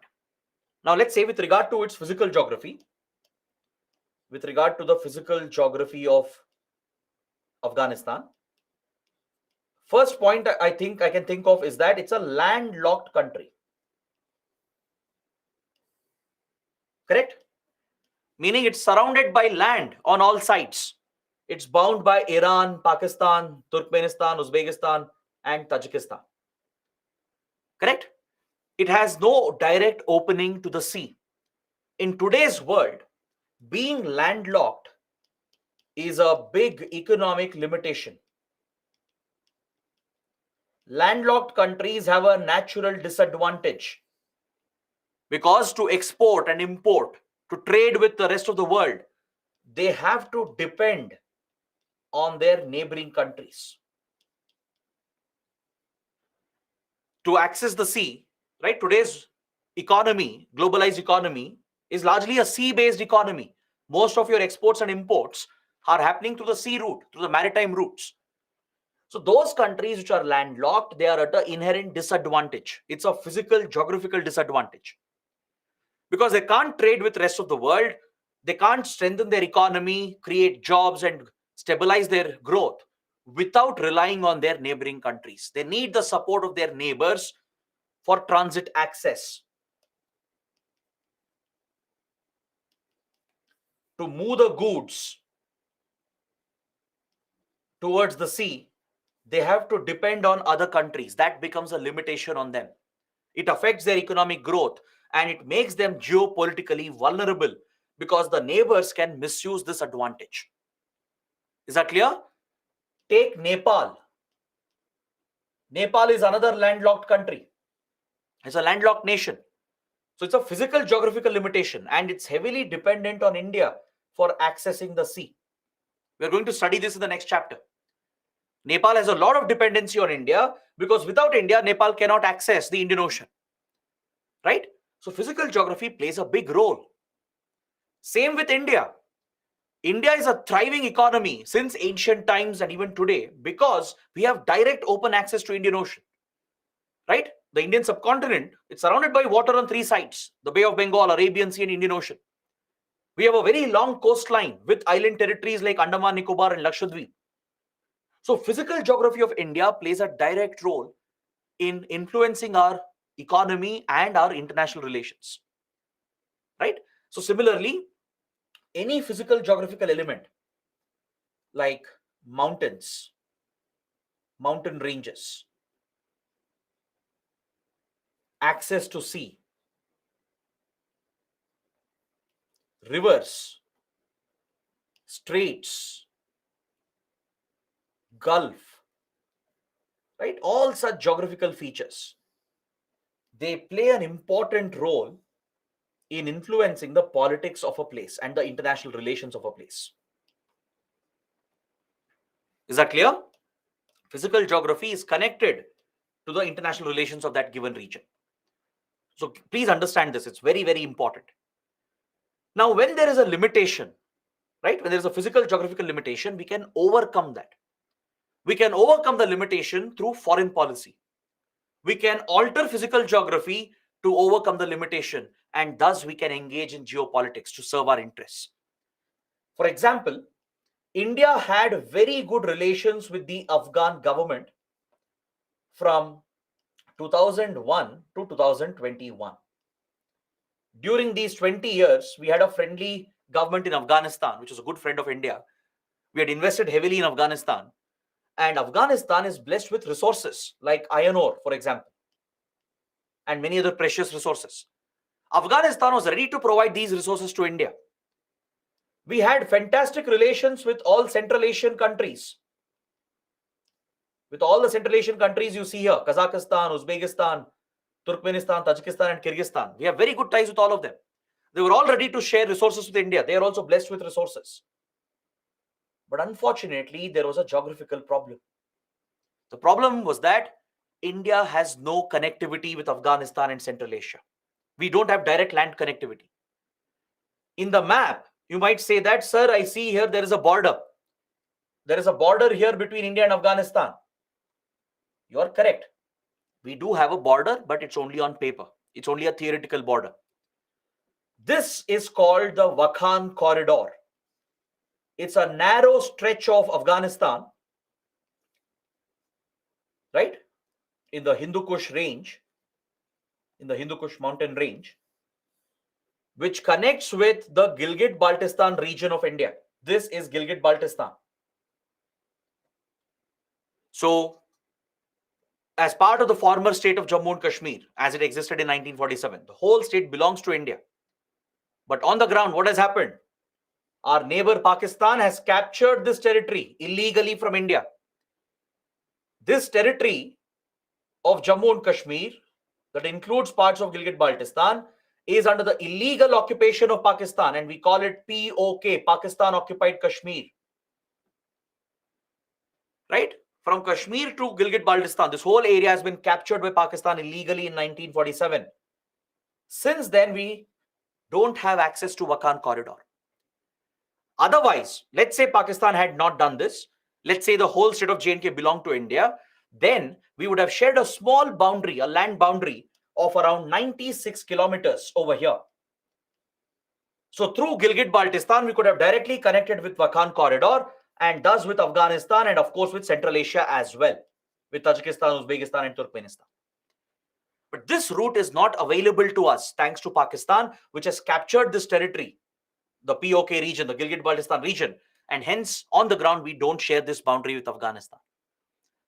So this became a limitation on our relationship. The physical geography was limiting our ties with Afghanistan and Central Asia. So what did we do? We changed geography itself. We tried to change the geography itself. We worked with Iran to build a strategic port over here called the Chabahar port to bypass Pakistan, because Pakistan would never give us direct access. Given our tensions and hostility with Pakistan, it would never give us direct access to Afghanistan through land. Even if it gives, it will not be a reliable route, because Terror groups might target the route. Pakistan itself might misuse the route to put pressure on India, given the state of relations between India and Pakistan. So connecting with Afghanistan via Pakistan was never an option, never a viable option. So to overcome this geographical limitation, we created a port. A strategic port was built by India, the Chabahar port in Iran. From here, we were planning to build a railway line to connect with Afghanistan, where India had already built a strategic road. India had built a strategic road here inside Afghanistan. This was an Indian built road.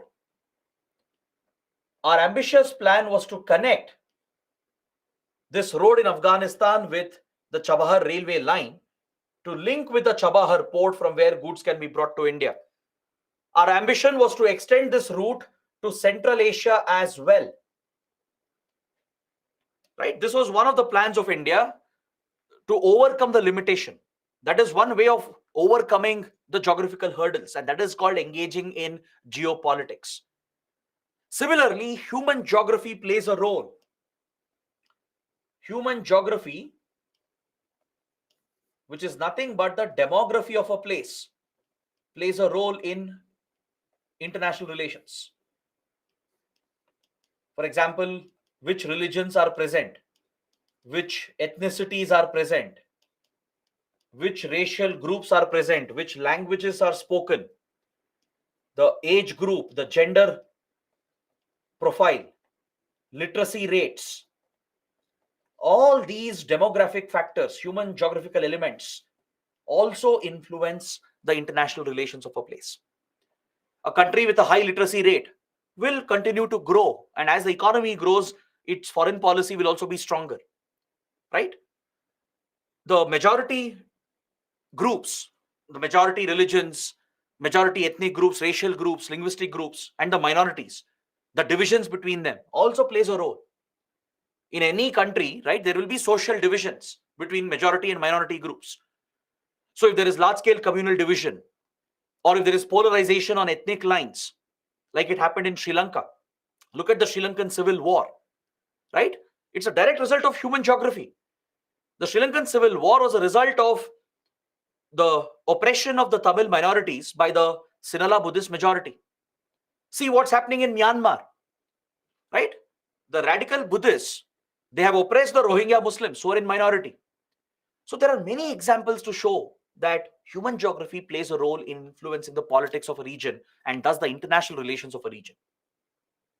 And countries can influence this. Other countries, they can play around physical geography and human geography, engage in geopolitics to achieve their national interests. Understood? So let's say US wants to interfere in Afghanistan. All right. US can work with some ethnic groups like Pashtuns.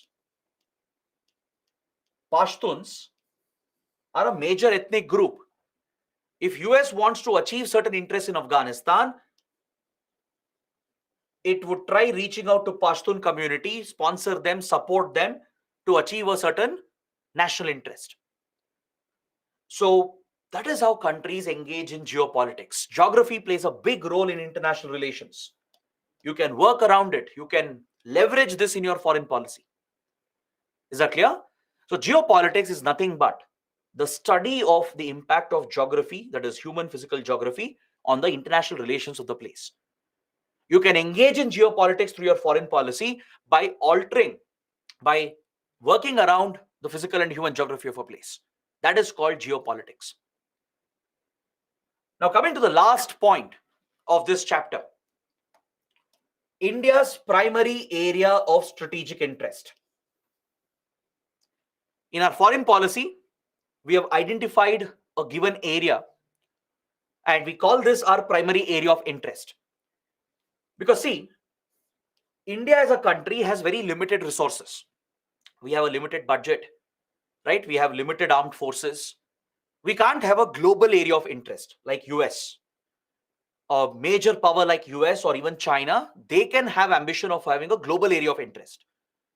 Like US, for example, it can deploy its military forces, be it in the Pacific, in the Indian Ocean, in the Persian Gulf, in the Atlantic, wherever you want, US has the ability to deploy its Navy, Air Force, and Army.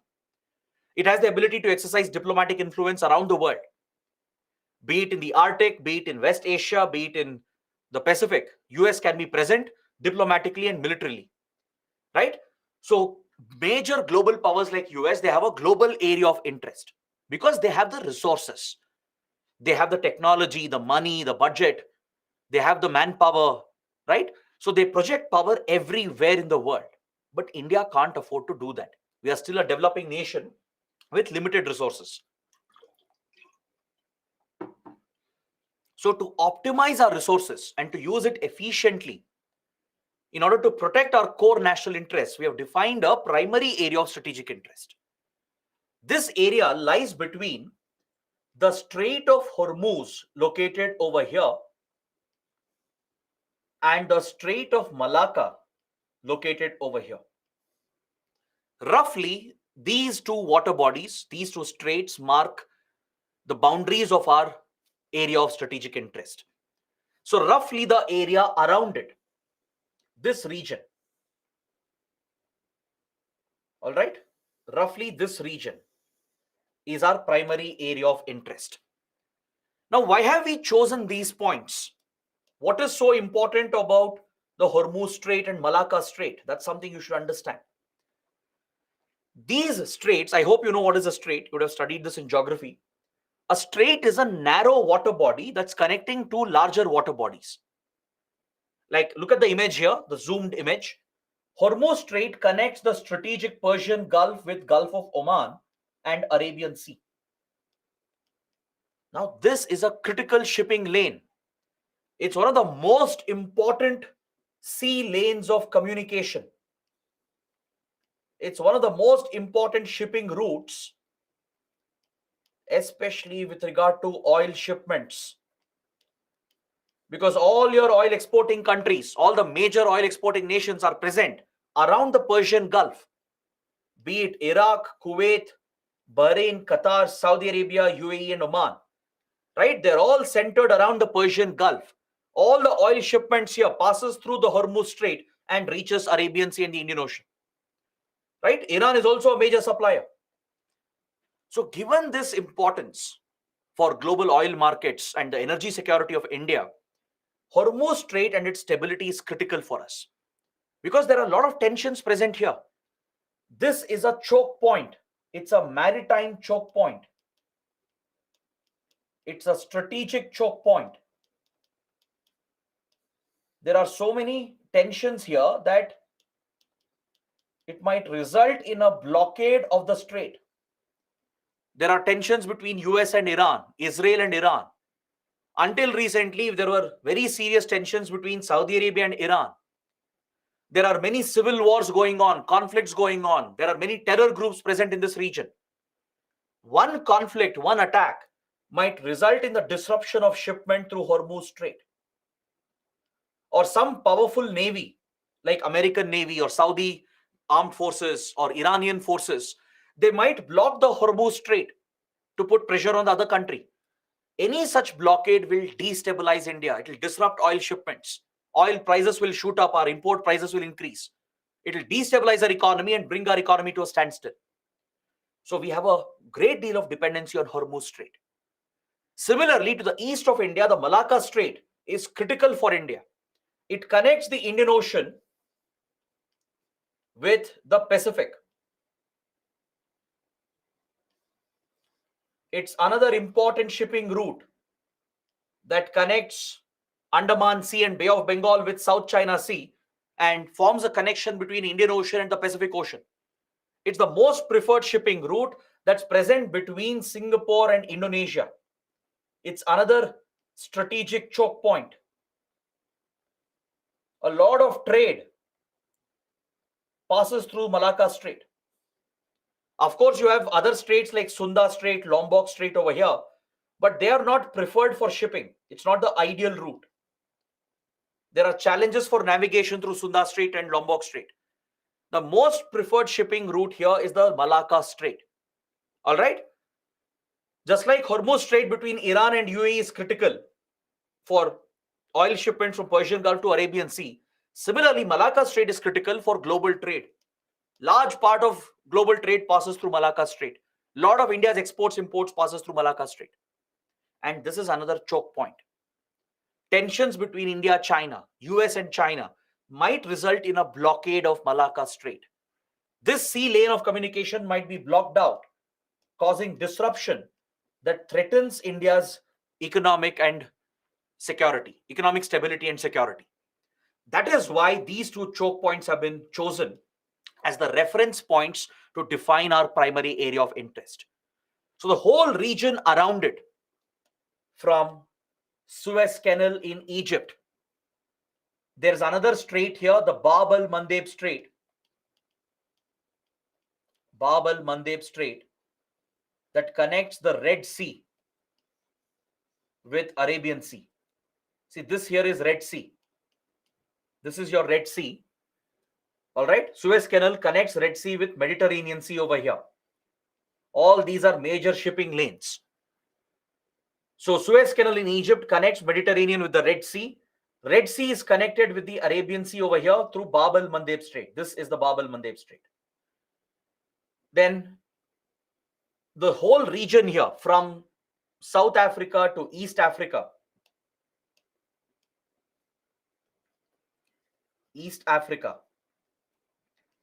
this region, Horn of Africa, right? This is the Horn of Africa. Please notice here. It looks like a horn of a rhinoceros. This is the Horn of Africa region. So East Africa, Horn of Africa, then Southern Africa, Indian Ocean, then Southeast Asia, all right, West Asia, and as well as Central Asia. These are the primary areas of interest for India. This is our immediate neighborhood, right? It not only includes South Asia, which is our immediate neighborhood, but the extended neighborhood is present here, right? West Asia, Central Asia, Southeast Asia, Indian Ocean, Horn of Africa, East Africa, and Southern Africa.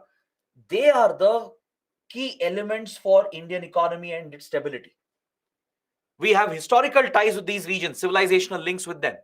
Today, our economy, our security is dependent on all these regions, which are part of our extended neighborhood. Roughly, it covers a diameter of around 2,500 kilometers around India, roughly. All right. So this block that you're seeing here, this is our primary area of interest. This is where Indian government agencies prioritize their resources and their budget. Be it Ministry of External Affairs, be it the Armed Forces of India, be it DRDO, ISRO, all these agencies, they focus on this region first. Right? In the satellites we develop, in the missiles that we develop, in the military modernization of India, the kind of aircraft carriers and vessels we procure, the submarines we procure, the aircrafts we procure, they're all procured keeping in mind the primary area of interest, which is between Hormuz Strait and Malacca Strait. Got it? This is the last key concept I wanted to explain as part of the first chapter. So this completes my detailed discussion. I hope you guys have liked it. Now I think we can take a short break. Let's take a 15 minutes break. It's almost 7:50.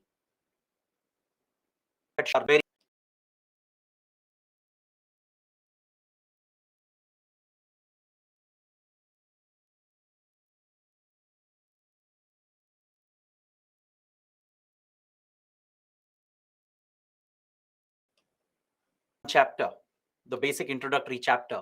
Let me take up all your questions and doubts for a few minutes. Right? They're contributing to Indian foreign policy, to the Indian economy. So it's only a duty of the Indian government to look after the well-being of the Indian community. Right? The government is not doing charity here. This is a duty. It's an obligation of the government to protect the safety and well-being of Indian diaspora, both Indian citizens who are NRIs and as well as that of people of Indian origin. Next, Pratima is asking, is there any goal other than strategic goal, or simply goals of a country are called strategic goals? Weapons, protecting our border, then even your long-term goals. your long-term economic goals, long-term foreign policy objectives, they are also called strategic goals. Next, Shreyank is asking, sir, are we moving again towards a Cold War? In fact, we are not moving. We are already in another Cold War. Once the first Cold War ended in 91, another Cold War began between US and Russia. Then with the rise of China from early 2000, right, that's in the last 20 years, a Cold War rivalry has again started between US and China. So right now, we are already living in a Cold War era. It's called Cold War 2.0, the second version of the Cold War, where US and Western countries have a rivalry with Russia and China, right? So yes, we are already living in a Cold War era. You see that geopolitical rivalry going on between Western countries and Russia and China. Next, Arshdeep is asking why all Central Asian countries have Stan in the name of their country, like Kazakhstan, Kyrgyzstan, Tajikistan. That's because all Central Asian countries are Islamic nations. They are Muslim majority countries. And that is a part of the naming tradition as well, like Afghanistan, Pakistan, right? So all Central Asian countries being Islamic nations, you have that Stan in their name. Next, Pratima is asking, is there any international treaty that mandates countries with coastline to provide a passage to their neighboring landlocked countries? No, there is no such international treaty. If a landlocked country wants access to the sea, it has to bilaterally negotiate with the neighboring countries. This is left to the discretion of the neighbor. Like, for example, India is a good friend of Nepal. So we have given Nepal access to the sea. Let's say tomorrow our relations are affected. India wants to retaliate against Nepal. We can cut off the land access to Nepal. We can prevent Nepali exports and imports from reaching the sea by blocking the transit access we have given. So this is left to the discretion of each country. It's part of their bilateral ties. There's no international treaty that mandates that a country should give transit access. It's a matter of sovereignty, so countries can decide on their own. So that is why landlocked countries become so dependent. Unless and until they have good friendly relations, they won't be able to get transit access. Next, Neha is asking, sir, if in interview, if it is asked, how will you secure permanent seat for India in UN Security Council?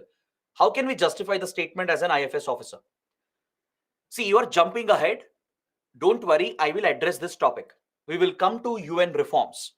In a later class, we will study UN reforms in detail. There, I will explain what India can do.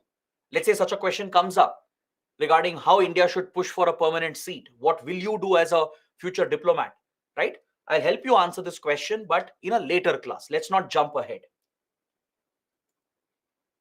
Last question from Aditi. Does criticizing another country on their terrorist-like activities, like in Afghanistan or Myanmar, does it count as violation of our independent foreign policy of not interfering with another country's domestic affairs? See, first of all, in international relations, no country will stay out of the internal affairs of another country. It's a given fact that countries will interfere. India itself has interfered in Nepal, in Pakistan, in Sri Lanka, in Bangladesh, and in every other country. Please understand that independent foreign policy does not mean will not interfere in the affairs of another country. Interfering in the affairs of another country sometimes becomes essential to protect our interests. Independent foreign policy is different. It's about not listening to someone else. Now, US might tell us to impose sanctions on Myanmar. Now, why should we listen? Why should India listen to US with regard to our ties with Myanmar? Myanmar is our neighbor. We will decide how we will work with Myanmar. That is independent foreign policy. Please don't confuse the two. In geopolitics, countries will interfere. We might say we won't, but that is the reality. Every major power interferes in other countries. That is how they protect their interests. Coming to your other question, that would we criticize terror activities in Afghanistan or Myanmar? Yes, India criticizes all forms of terrorism, especially the terrorism that affects India. So terrorism present in Afghanistan, the instability in Myanmar does affect India. For example, the current crisis in Myanmar, the political security crisis in Myanmar, has a connection with the ethnic violence you have seen in Manipur, The two are connected. So obviously, we are concerned about the developments in Myanmar. We will express a position, a stand on that. The presence of terror groups in Pakistan and Afghanistan is a direct threat to India. So we do criticize that. We do take a direct stand. That is not a violation of our independent foreign policy. Independent foreign policy is deciding for ourselves. We will decide what is good for us. We will follow a policy that is good for our country, for our national interests. We will not listen to someone else. We will not blindly follow the orders of another country. That is called independent foreign policy. Next, Abhishek is asking, is hegemony a soft power? No. Please understand the meaning of hegemony. Hegemony means domination. Hegemony is where one big country, one powerful country, is imposing itself on a small country. Like US being a global power, imposing itself on small countries. Or sometimes India imposing itself on small neighboring countries. That is called hegemony. Hegemony, the word itself, means it's by force. You're dominating over another country, forcing another country to change their behavior. So that it can't be soft power, right? So hegemony is about domination, forcing others. It can't be soft power. Adarsh is asking, as all nations follow their own interests all the time, how do countries cooperate with each other? See, countries will cooperate with each other when they have common interests. See, every country, they do follow their national interests all the time. That is how it should be. Nothing wrong with that. As I told you, international relations is a little selfish, right? Countries look after their own self. I wouldn't say selfish. Even selfish is the wrong word. I would say countries are looking after their own self-interest. Nothing wrong with that. We all do that, right? At an individual level, all of us, we look after our self-interest first. Our family's interests, our society's interests, our community's interests, our country's interest. The same happens here as well. So when countries are looking after their self-interest, doesn't mean they can't cooperate. We can cooperate when you have common interests. Like, for example, India, Bangladesh have a common interest. We both, by connecting our roadways, railway lines, and water networks, both India, Bangladesh will benefit economically.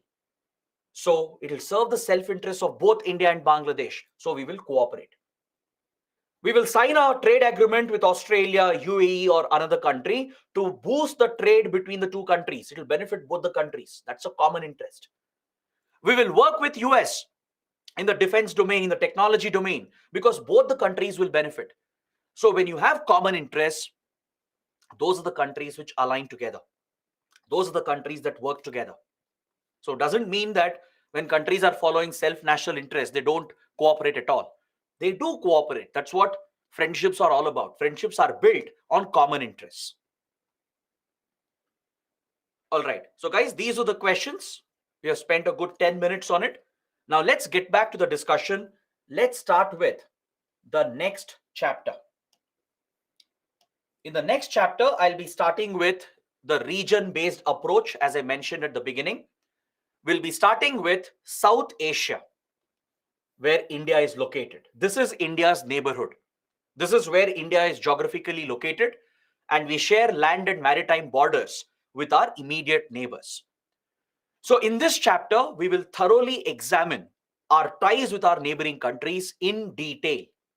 We will spend a lot of time on this region. This is the most important topic to understand India's foreign policy. In this chapter, we'll not only cover our relations with our neighbors, we will be covering many related topics as well. Is that clear? So we will study our ties with Pakistan, Afghanistan, China, Nepal, Bhutan, Bangladesh, Sri Lanka, and Maldives. These are the 8 neighboring countries of India. Got it? Yes, even Afghanistan is a neighbor of India because we claim the whole state of Jammu and Kashmir as it existed in 1947. That is the correct position of India. It is Pakistan which has illegally occupied our territory. That is why we don't have a border with Afghanistan on the ground in reality. But to justify our position, our claim over the occupied areas, we should continue claiming that we have a boundary with Afghanistan. We share a border with Afghanistan.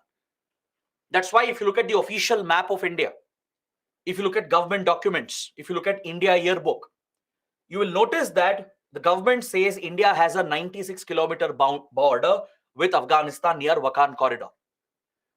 It means that we are claiming this territory that Pakistan has occupied. Pakistan has illegally occupied these territories from India. So, technically speaking, and from India's point of view, Afghanistan is a neighbor of India. Right? On the ground, we may not have a direct boundary. Right? This whole area, Pakistan has occupied it. We can't connect with Afghanistan directly. But we still claim Afghanistan is a neighbor because that is how we justify our claims over the occupied areas of Kashmir.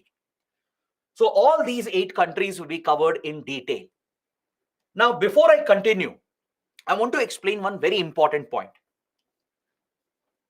Today, if you look at South Asia and the geopolitics of South Asia, you will notice that the region is very volatile. There are a lot of tensions, disputes, and divisions. Across South Asia, there is large-scale communal polarization on religious lines. There is a strong religious divide in the region, right? In Pakistan, in Bangladesh, in India as well. There is a strong communal divide. There are ethnic divisions in Sri Lanka, in Myanmar. Myanmar is also our neighboring country. Please don't forget. Myanmar is not a South Asian country. It's a Southeast Asian country. Is that clear? Geographically, Myanmar is a Southeast Asian country, but it's an immediate neighbor of India. So we will cover this under the same chapter, India and its neighborhood. Got it? China as well is not part of South Asia. China is an East Asian country. But still we'll cover this because China is our neighbor. The chapter is India and its neighborhood. So with focus on South Asia, we'll cover all the neighboring countries. And the first thing we notice here in this region is that the region is volatile, filled with tensions, disputes, divisions, and conflict. The region has a history of conflict and wars. The region is devastated by terrorism, insurgency. Even economically, the region is affected by poverty, poor development, and lack of connectivity. There is very little connectivity between these countries. Generally, neighboring countries, they connect with each other by connecting their roads, their railway lines, and their waterways or water networks. They open the borders as well to promote border trade, to allow the movement of people, goods, and investments. But in South Asia, you don't see this happening, right? Movement of people is very difficult. Do you ever imagine going on a vacation to Pakistan or Bangladesh, right? You don't. Similarly, the nationals of other countries, the citizens of our neighboring countries, even they don't look at India as a tourist destination, most of them at least. There are many, many problems and challenges in this region, right? There is a lot of socio-economic backwardness, lack of education, lack of quality healthcare. There is poor development, hunger, poverty. In general, backwardness is a trademark of South Asia. It's one of the most unstable, volatile regions in the world. It has been affected by multiple wars and conflicts. There are standing border disputes, like the Kashmir dispute with India, Pakistan. The border dispute India has with Nepal, with China, right? The region has become a hub of terrorism, organized crime, and insurgency. From Afghanistan to Myanmar, from India to Sri Lanka, there have been many violent armed groups, insurgent terror organizations that have operated, which still continue to operate. So the question is, why has South Asia become like this? Was South Asia like this always? The answer is no. If you look at this region historically, if you look at the ancient times, this was a thriving civilization. I'm referring to the Indian civilization. Please understand, I'm not referring to India, the country, India, the nation state. India is a country, is a new country. The concept of India is a very new concept, right? India came into existence from 1947 as a nation state. But I'm talking about the civilizational history of South Asia. This whole region that you're seeing here, from Afghanistan till Sri Lanka, from Myanmar till the Indian Ocean, this whole region was part of one thriving civilization. Just like the Greeks, the Romans, the Egyptians, the Chinese civilization, and other major civilizations of the world, the Indian civilization, which has its roots in the Indus Valley, right, has always been a progressive and a thriving civilization. You look at our rich history, our history of 4,000 years. There have been many empires, kingdoms that have ruled across the subcontinent, right? From the Mauryas to Guptas, the Mughals, the Sultanates, other smaller kingdoms like, let's say, Vijayanagara Empire, the Travancore Kingdom, the Marathas, and many others. Despite being ruled by different kingdoms and empires, the region as a whole was part of one civilization. Even today, you find the common traits which actually connect us. Even today, we actually have strong cultural and people-to-people relations, right? Racially, we all look the same. Indians, Pakistanis, Bangladeshis, Sri Lankans, Nepalis, pretty much we all look the same. We all pretty much eat the same food, celebrate pretty much the same festivals, play the same sports. So culturally, we are still very, very similar, but still we are very separated. We are divided. Correct? There are many documents, historical documents, to show that this was a thriving civilization at one point, which was part of one thriving progressive civilization. A lot of advancements happened here. There were advancements in art and culture, in governance, administration, in economic prosperity, right? Indian civilization was a self-sustaining civilization. But from such a rich region, from such a rich civilization, today we have been reduced to an unstable region, a volatile, backward region filled with conflicts, disputes, wars, and terrorism, filled with divisions between religions, divisions between castes, ethnic groups, linguistic groups. So what could be responsible for this? Is there any factor which has contributed to the divisions you have today in South Asia? If you try to find an answer to this question, you will notice that there is one common answer. There is one factor which is seen as the root of all these problems. It is the colonial blunders that were committed under colonial rule. I want you guys to understand this very, very clearly. See, since ancient medieval times, this Indian civilization, even though it had its own internal divisions, it was never divided internally on a large scale. Of course, different religions have thrived here. You have your non-Abrahamic faiths that took root here, like Hinduism, Sikhism, Jainism, Buddhism. Then Abrahamic faiths entered, right, with foreign conquests and invasions. Islam, Christianity, later Judaism, Zoroastrianism all entered India, and multiple religions have thrived here. That is the beauty of the Indian civilization. It's been a very tolerant, diverse civilization, right? Diversity is the inherent feature and strength of the Indian civilization, and even today, the strength of Indian democracy is its diversity.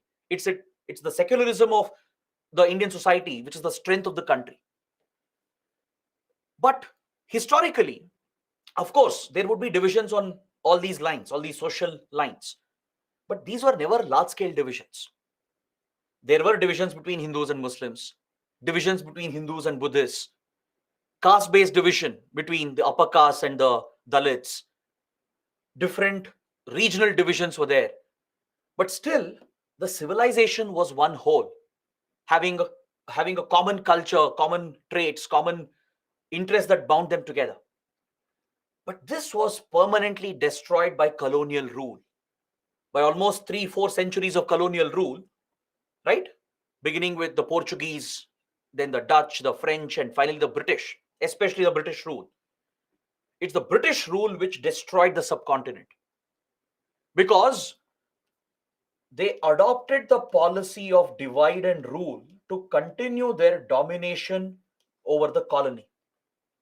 India was their prized asset, right? The Indian colony that stretched across this region was their biggest asset. This is what powered their industrial revolution. They looted raw materials from India. They destroyed India's agricultural system. They destroyed our native economy, destroyed handicrafts, cottage industries. India was a thriving, self-sufficient economy, one of the top exporters since ancient medieval times. From that position, we were devastated and destroyed to become a dependent, which was dependent on imports from Europe, imports from Britain.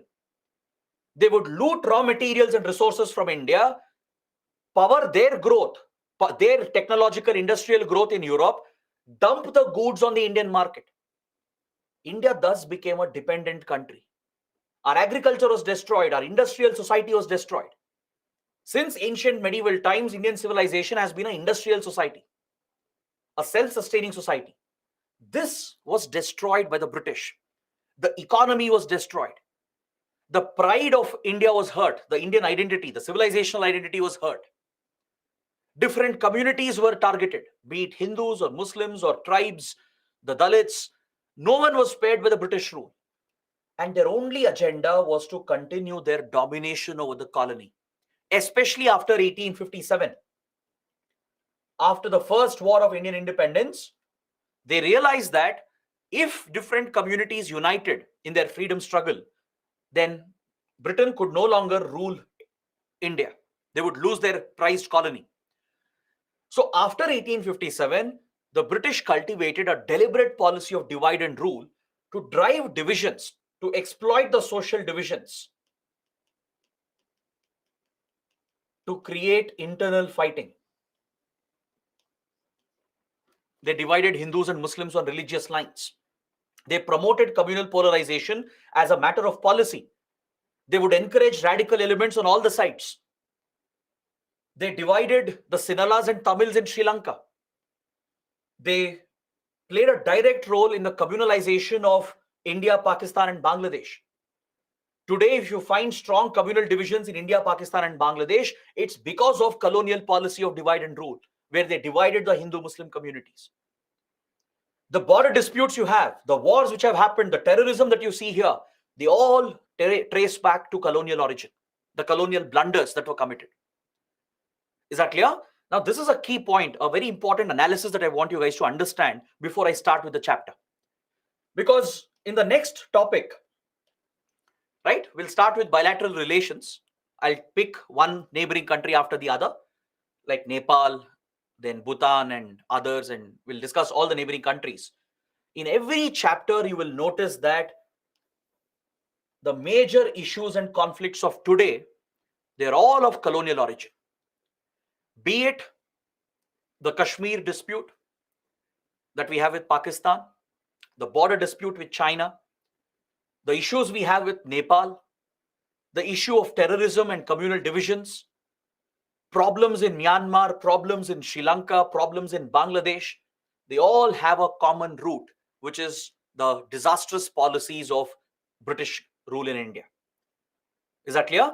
You will see this pattern throughout this discussion, throughout this chapter. All right? So that is the introduction I wanted to give. With this, we can start with the first bilateral relation of India with our neighbor Nepal. I'll be starting with the Himalayan countries. Let us look at the Himalayan states, that is Nepal and Bhutan. Today and tomorrow, we are going to understand India's relations with these two important Himalayan states, that is Nepal and Bhutan. Let's begin with India-Nepal relations. Now, I want you guys to concentrate. I hope all of you have kept a book, writing down some key points as short notes.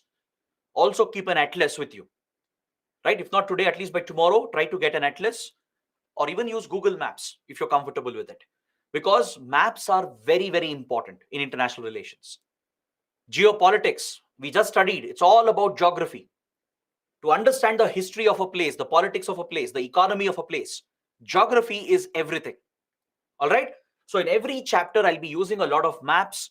I'll be marking some key locations. All of this is very important for your prelims. and even for your general understanding. You'll not get a deeper understanding of the topic without being strong in map reading. So please focus on this. Let's start with the strategic location of Nepal. As far as India is concerned, Nepal, even though it's a small country, right? It's a strategic country for us because of its geographical location. As I mentioned, it's a Himalayan state, and you can see here in the map, it is sandwiched between the two major Asian powers, India and China. That is why Nepal occupies a strategic location. Is that clear? It is sandwiched between India and China. Now, please note down the Indian states that share the international border with Nepal. This again is important for your prelims. UPSC might ask a prelims question. Which of the following states share borders with Nepal? Similarly, for all neighboring countries, you should prepare. You should know the neighboring states, the border states of India, which share the international boundary with our neighbors like Pakistan, Bhutan, Bangladesh, Myanmar, and China, and Nepal. All right? Please look at the map. The border states with Nepal are Uttarakhand, Uttar Pradesh, Bihar, West Bengal, and Sikkim. These are the Indian states sharing a direct land border with Nepal. To the north of Nepal, you have Tibet. This here is Tibet,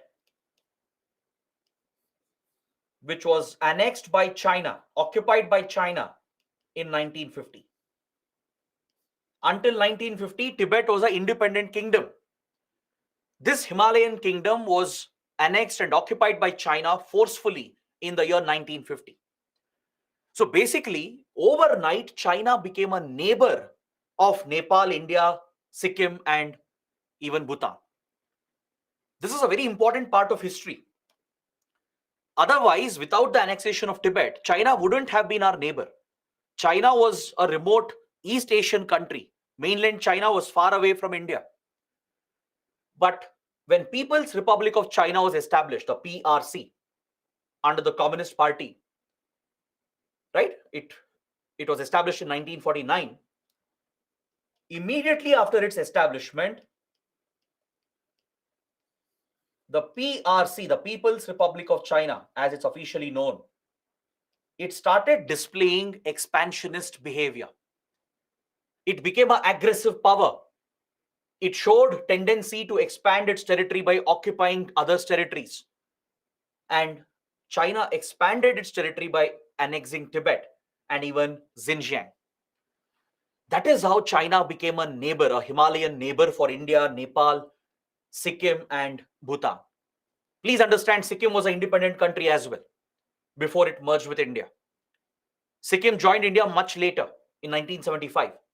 Until then, it was a protectorate state of India, right? You'll study this in modern history and in polity as well. So Sikkim was an independent kingdom that later merged with India in 1975. Until then, it was just a protectorate state of India.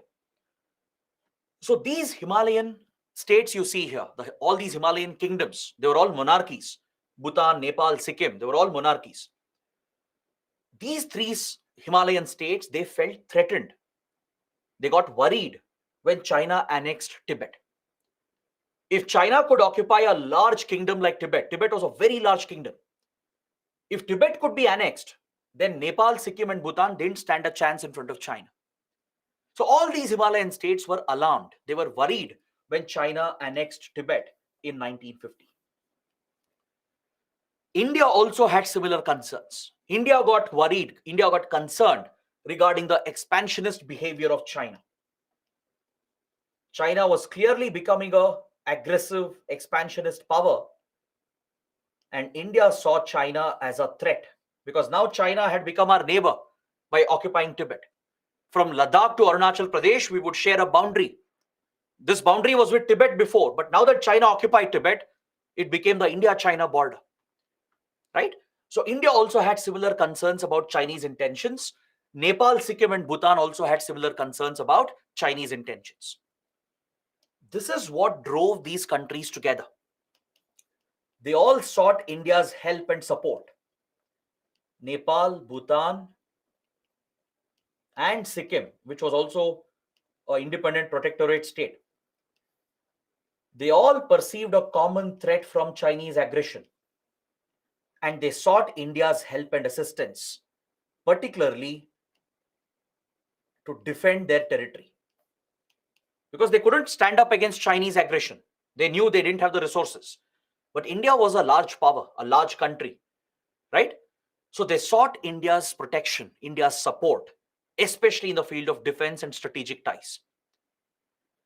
So from 1949, 1950, India has cultivated these countries as the buffer states of India. We continued the British policy of treating these Himalayan kingdoms as buffer states. What do you mean by a buffer? Buffer is like a cushion, like a extra protection. Like Food Corporation of India maintains a buffer stock, right? It maintains an extra stock to manage supplies, manage prices of food grains. That acts like a cushion to deal with any emergency, to deal with any shortage. Similarly, in geopolitics, right? Buffer states, they act like a barrier. They act like a cushion to absorb any external impact. Back in 1800s, Britain perceived a threat from Russia to the Indian colony. Is that clear? Back in the 1800s, for Britain, India was their prized asset, their biggest colony, biggest resource.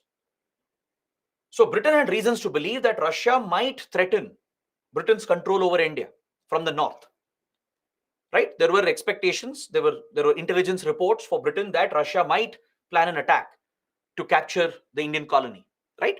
Based on this threat, Britain decided to create buffers to the north of India. That is towards the Himalayan belt, where the geography is already complicated because of the Himalayan terrain. Britain decided to develop all the kingdoms as independent buffer states. That's why Britain never occupied these kingdoms. That's why Tibet, Nepal, Bhutan, Sikkim, they were never part of British India. Right? Even Ladakh, the princely state of Ladakh, they were all kept independent by the British. Even though they had defeated them, right? They signed agreements with all the kingdoms, be it with the Nepali kingdom, the Bhutanese kingdom, the Tibetan kingdom. They signed agreements with them, gave them autonomy, gave them independence in return for loyalty. So these kingdoms could act like a buffer for British India against any possible Russian threat from the north. That was the buffer strategy of Britain. Right? To protect the Indian colony, these Himalayan kingdoms, they were cultivated as buffer states back in 1800s. They were given their autonomy, given their independence. Britain never occupied them, but in return for loyalty and protection. So they could act as a barrier, as an outside barrier. Now, after independence, India continued the buffer strategy. We continue to cultivate Nepal, Sikkim, Bhutan as buffer states for India, but this time threat was not from Russia. The threat was from China. The rising expansionism and its aggressive behavior of China became a threat for India. All the small Himalayan kingdoms, they ran to India for help and protection because they feared Chinese aggression. This is what brought India closer to these Himalayan states, and we built very close strategic ties focused on defense and security and other aspects of the relationship. So we do share a very, very close relationship with Nepal. Is that clear? Now, let me tell you something else about the geography of Nepal. Please make a note. If you look at the physical geography of Nepal, the Himalayan mountains are largely present in the north and central parts of Nepal. All right? This is the mountainous area, the Pahadi region. The Pahadi region, where you have the mighty Himalayan mountains that acts as a barrier, a geographical barrier that cuts off the subcontinent from China and Central Asia. All right. So the people who reside here, the ethnic groups who are found in the hilly areas, they are called the Pahadis, the Pahadi community. And Pahadis have been dominant in Nepal. They are the dominant class. Understood? Pahadis are the dominant class here. See, until recently, Nepal was a monarchy. It was ruled by a king. And it was also a theological state. Meaning, I hope you know what's a theological state. Meaning the state had an official religion. Any country which has official state religion, that's called a theological state. Like Pakistan. Pakistan is an Islamic nation. Similarly, Nepal was a Hindu state, the only Hindu state in the world. So it was a theological monarchy. So the Pahadis from the Himalayan belt, they have been close to the royal family. So they are the dominant class in Nepal. Even today in Nepal's politics, in Nepal's society and economy, it's the Pahadis who are always dominant. All right? So this is the geography in the north of Nepal. You have the Himalayan terrain, the Pahadi region, which is a very difficult geography. So it's not easy to create infrastructure, not easy to carry out construction because of the Himalayan geography. And here you have a community called the Pahadis, who are the dominant class, who have been historically close to the monarchy, to the royal family. In southern Nepal, that is over here, this belt, which I'm highlighting, the southern part of Nepal, this is called the Terai region or the Terai belt. Is that clear? The Terai belt or the Terai region. This is the plain area, the plains of Nepal. It extends from Nepal towards India, that is towards UP and Bihar. The Terai of Nepal, the Terai region, the plain area of Nepal in the southern parts of the country, extends into India towards UP and Bihar. So here in the Terai, you find a community called the Mades community, the Madesi people or Madesis. Madesis are very, very close to India. Madesis are Nepalese essentially, found in the Terai region. But they are very close to India because they share marital, familial relations on the other side of the border. The Madesis of Nepal, they marry into families on the Indian side.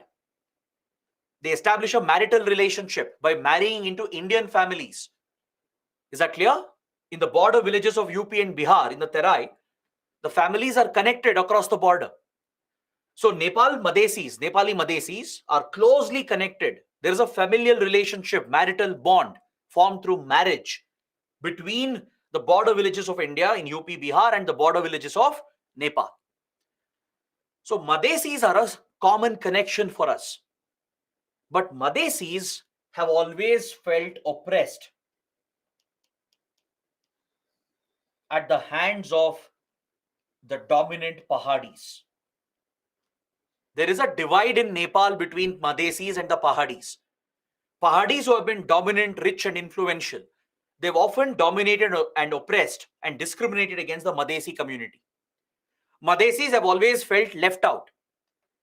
Madesis have felt they haven't got equal representation, equal opportunity. And there is a constant divide in Nepal between Madesis and the Pahadis. Is that clear? Please understand this aspect of geography of Nepal, the physical and human geography of Nepal. This is what defines the politics of Nepal and directly influences our relations with the country. Understood? That is the essence of geopolitics. Now, let's look at the next slide here.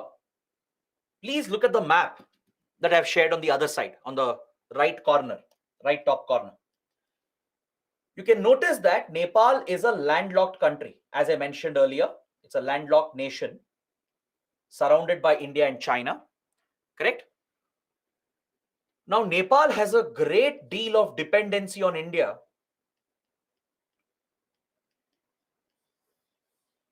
primarily for economic reasons. It has a lot of economic dependency on India. So India has recognized this dependency of Nepal, and in order to cultivate good relations, we have given sea access to Nepal. That is, Nepali goods can pass via Indian territory. Nepali traders, they can make use of Indian territory from across the border. They can carry their goods through Indian territory to the ports of India located on the east coast, like Kolkata, Paradip, Vishakhapatnam. These eastern ports of India, they have been opened for Nepal. We have given them transit access via Indian territory, Indian land, and they can use the Indian ports to trade with rest of the world. Is that clear? So Nepal's economy is heavily dependent on India. Even essential supplies are largely sent from India. Nepal has a very limited economy. It's a very poor country. It's a backward country as well. It has faced a lot of challenges in the past, political challenges, social challenges, right? So its economy is not very strong. Nepal has a very weak economy. It suffers from poverty as well. And it's affected by disasters, multiple disasters, especially earthquakes, landslides, floods, because Himalayas is very vulnerable to disasters. Just yesterday, there was a major earthquake in Nepal, which affected India as well, right? You might have read that in news. So Nepal has a great deal of economic dependency on India, not just for trading with rest of the world, not just for port access, but even for essential supplies. Nepal does not produce much on its own. So basic food supplies, medicines, equipment, then fuel supplies, petrol, diesel, kerosene, even power supply, everything largely is sent from India. India is the primary supplier of all essential goods, items, and supplies for Nepal. So there is a great deal of economic dependency here. Is that clear? Now, the other important point, the third point. The first was from a strategic perspective, right? The India-China angle. That was the first point that I discussed. Let me mention that as well. The first point with regard to defense and strategic ties, how India has cultivated Nepal and other Himalayan states as a buffer, as part of the buffer strategy against China. Second is about Nepal's economic dependency on India. The third is the close cultural link. There is a very strong civilizational bond that binds India and Nepal together. The link is through Hinduism and Buddhism, both. Historically, since ancient times, Hinduism and Buddhism has been a common connect. Correct? There are many important Hindu pilgrimage sites in Nepal. You might have heard of Janakpur, which is believed to be the birthplace of Sita Mata according to Indian mythology. Right? There are many pilgrimage sites, Hindu pilgrimage sites associated with Mahabharata, Ramayana that are present in Nepal. That forms a common connection. Then Lord Gautam Buddha, the founder of Buddhism, right? He was born in today's Nepal at Lumbini. Lumbini is present in Nepal. There are many important sites, Buddhist sites in Nepal, like historical places like Kapilavastu, Lumbini, and others. There are many Buddhist heritage sites in India, like Bodh Gaya, Sarnath, Kushinagar. So across UP, Bihar, Madhya Pradesh, Odisha, right? There are many Buddhist sites in India that forms a strong connection between India and Nepal. So through Hinduism and Buddhism, the people of two countries have been very closely linked and connected since historical times. This people to people relationship, it predates the nation state of India and Nepal. Even before India and Nepal were created, much before that, hundreds of years ago, this close cultural and civilizational bond and link existed between the people of both the sides. Is that clear? So given these connections, it was very essential to build a strong relationship. And that is why India and Nepal have established a system of open borders. This is one unique aspect about the relationship. India and Nepal have fully open borders. This is the only open border of India. Now, what do you mean by an open border? I'm sure many of you may not know this. An open border means there are no border controls. When you try to cross the border to another country, you'll always have border controls. There will be security forces guarding the border. There will be immigration checks at ports of entry like airports, seaports, and land ports. Only those who have a valid visa issued by the other country, only they are allowed entry into the other country. Now, let's say you want to go to US to study or as a tourist. You think US will simply allow you inside their country? No, they won't, because there is a hard border between India and US. There is a hard border between India and Pakistan, India and Sri Lanka, right? There are security checks. There are security forces who keep a check on the movement of people, goods, etc. There is a visa process. You have to obtain legal visas to gain entry into the other country. That's what you mean by border controls. But countries which are very close to each other, which are close friends, which have a lot of trust on each other, they will eliminate border controls in order to provide for free movement. To provide for free movement of people, goods, and vehicles. This is a unique system we have created to nurture the close people-to-people connections that we have, the deep-rooted civilizational relationship that we have with Nepal. So Indians can enter Nepal without a visa. You don't need a visa. You don't even have to carry your passport, right? A basic identification, filling few forms is enough. You'll be given entry into Nepal. Similarly, Nepalis can enter India without a visa. We don't have hard border controls. Even the security forces, they are under restrictions. They can't carry heavy weapons. The border guarding force, they can't carry heavy weaponry. They are prohibited from opening fire. That is how you create a free movement regime. Is that clear? So we have created such a system of open borders with Nepal. The main reason is to facilitate this economic, strategic, cultural relationship. Since Nepal has so much dependency on India, a lot of goods are sent from India. A lot of vehicles keep moving between the two countries. If there are hard border controls, it will delay the movement of goods. It will increase the cost of transportation. And Nepal is going to suffer as it's a small country. And if hard borders are created, it will affect the movement of people. It will affect the cultural ties, the familial relations, the business relations. It will affect the movement of tourists, businessmen, investors, and as a result, economic and cultural ties will take a hit. That is why we have not created a hard border. We have created an open border system to facilitate this unique relationship. Is that clear? Now, do you know of any such region, or do you know any example where such open borders exist in the world?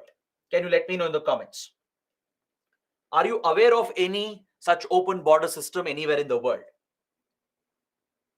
Very good. European Union is the perfect example. The European Union also has an open border system. Have you heard of the Schengen visa? Right? European Union countries, EU members, they have an agreement called the Schengen Agreement. So those who are part of the Schengen zone, they have a common visa system called the Schengen visa. So for outsiders like Indians, let's say we have to go to EU countries. you have to get a Schengen visa. And once you get a Schengen visa, you can get access to all the EU countries.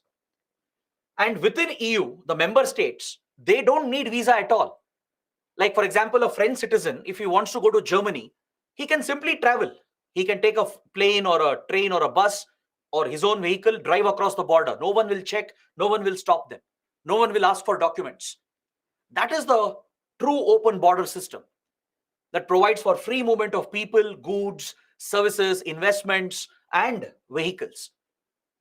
That is how you promote integration, regional integration through your foreign policy.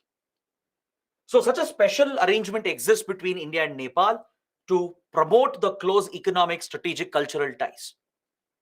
In fact, there is a joke amongst Indian diplomats. They say that India-Nepal relationship is like roti beti ke sambandh. Informally, they joke about India-Nepal relations. They say that it's a roti beti ke sambandh, meaning roti means bread. Roti means bread, which is a reference to livelihood. Beti here refers to the marital bond created through marriage, where Madesi men from Nepal marry girls from Indian villages from UP and Bihar in the Terai belt. Right? It shows that Nepalis are dependent on India for their education, for their jobs, for their livelihood. You see that many Nepali students are settled in Indian cities, studying in Indian colleges, Indian universities. They can even compete in our government exams, including your UPSC exam. Indian Army has a dedicated regiment, the Gorkha Regiment, where Nepali Gorkhas are given preference. Right? In various government examinations held by the government of India, Nepali nationals are eligible. We have given national treatment. We have extended national treatment to each other, to the citizens of both countries. In almost every major Indian city, town, Nepali workers can be found. Right? They take up various jobs, various employment in the country, and that is their big source of livelihood because Nepal does not have enough job opportunities. So Nepali citizens, they depend on India for education and as well as for jobs and livelihood.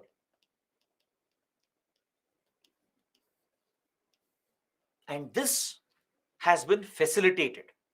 We have a special arrangement through the 1950 Treaty of Peace and Friendship. This is the foundation of India-Nepal relations.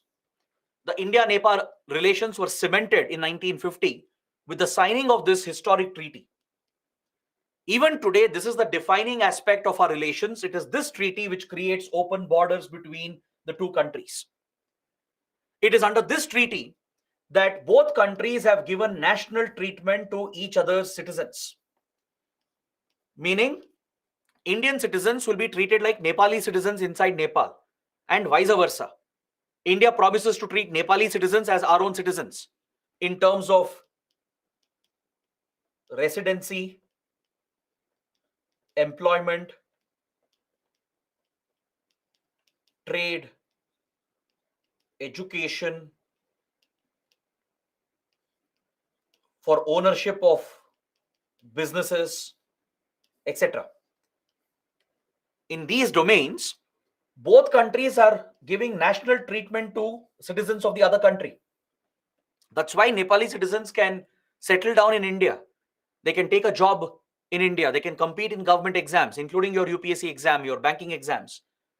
Right? Indian investors get the same treatment. They are treated just like Nepali investors.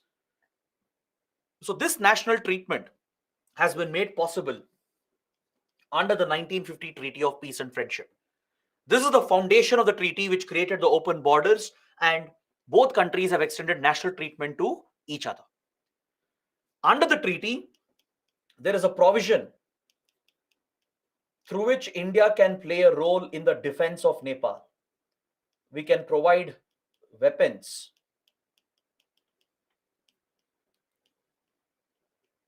and play a role in the security of Nepal. In fact, there was a point where Indian troops were stationed in Nepal back in 1960s. right? When Nepal was threatened by China, when Nepal faced a threat from China, Indian troops were present. We would provide them military training, supply weapons to them. We would even jointly patrol the border between Nepal and China. So close military relations have formed. Both sides have promised under the treaty to respect each other's sovereignty, each other's territorial integrity. They have agreed to open up their borders. They have agreed to give each other national treatment. So this treaty is the foundation of this relationship. Is that clear? Now, before I proceed any further, does anyone know which is the border guarding force of India that is responsible for protecting this border with Nepal? We have deployed a specific force. A specific border guarding force is deployed here. Do you know which force is it? Some are saying BSF, ITBP. Both are incorrect. Hariom and Naman. Only two of them. And Kamlesh, Shubhajit, Akanksha. Only these students have got the right answer. The border guarding force is SSB, the Sashastra Seema Bal. SSB is the designated border guarding force from India to protect the India-Nepal border. They are restricted from carrying heavy weapons and opening fire, but it is their responsibility to deal with all the security threats and maintain the stability and security of this sensitive border. All right. So now that you know what is the basis of India-Nepal relations, let us proceed with the discussion. Let's look at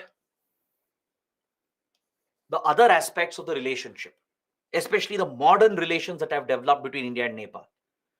Now, before I start talking about the recent developments of the last 20 years, I want you guys to have a basic overview of the historical relations. As I mentioned, Nepal was a theological monarchy from 1947 to 2006. That is from India's independence. I'm taking India's independence as a reference point because Nepal's independence predates that. It was always an independent kingdom even under the British. The British never annexed Nepal, right? So Nepal had maintained its independence, and since India became independent, both countries established very close, friendly relations. India was very close to the monarchy. The Rana dynasty, the Rana clan, was the royal family which ruled Nepal, the Nepali kingdom, right? And it was a Hindu state, a theological state. So there was no democracy as such. It was not a constitutional democracy. It was not a secular republican state as such. It was a theological monarchy. So India was very close to Nepal. The Treaty of 1950 formed the basis, the foundation. And we provided a lot of economic assistance. From 1950s, 1960s itself, we took up many projects in Nepal. We funded many projects. We gave them military training, supplied weapons, right? And India became the key supplier of all essential items. So because of Nepal's dependency on India and the close cultural links, strong relations developed, and this remained for a very long time. Both sides trusted each other a lot. There was a lot of faith in the relationship. But for the first time, it was disrupted in 1975. In 1975, there was a disruption when Sikkim merged with India. It was alleged that the merger of Sikkim was forced by India. All right, we need not go into the details. It's all part of the historical background.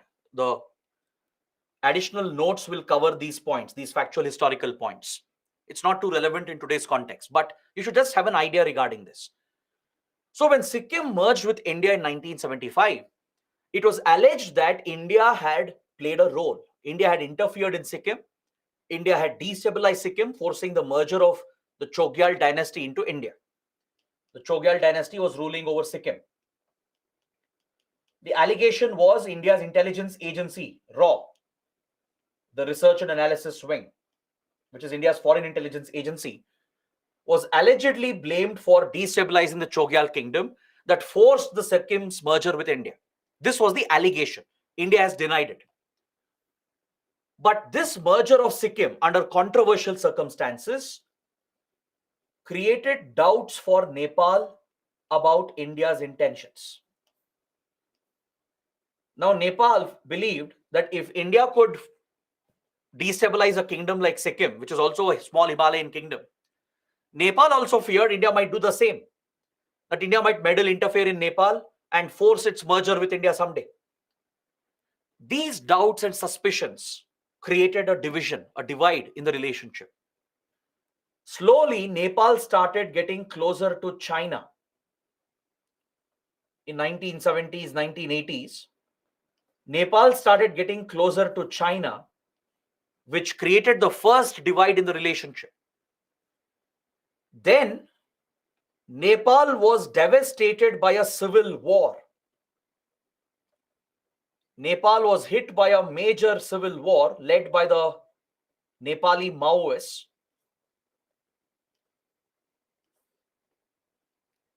The Maoist extremist ideology from China had spread to Nepal. It had spread to India as well. Right? The Naxal movement in India is nothing but the Maoist movement. So just like the Maoist movement had spread to India and created a security challenge in India, similarly, Maoist outfits started rising in 1990s. This triggered a major civil war in Nepal that lasted from 1995 to 2006. And India played a role in mediating between the two sides. And we worked out a peace agreement called the 12-point peace agreement to bring the civil war to an end. Since India was very influential, right? We had good ties with Nepal's government, Nepal's armed forces. We built contacts with the Maoist rebels as well.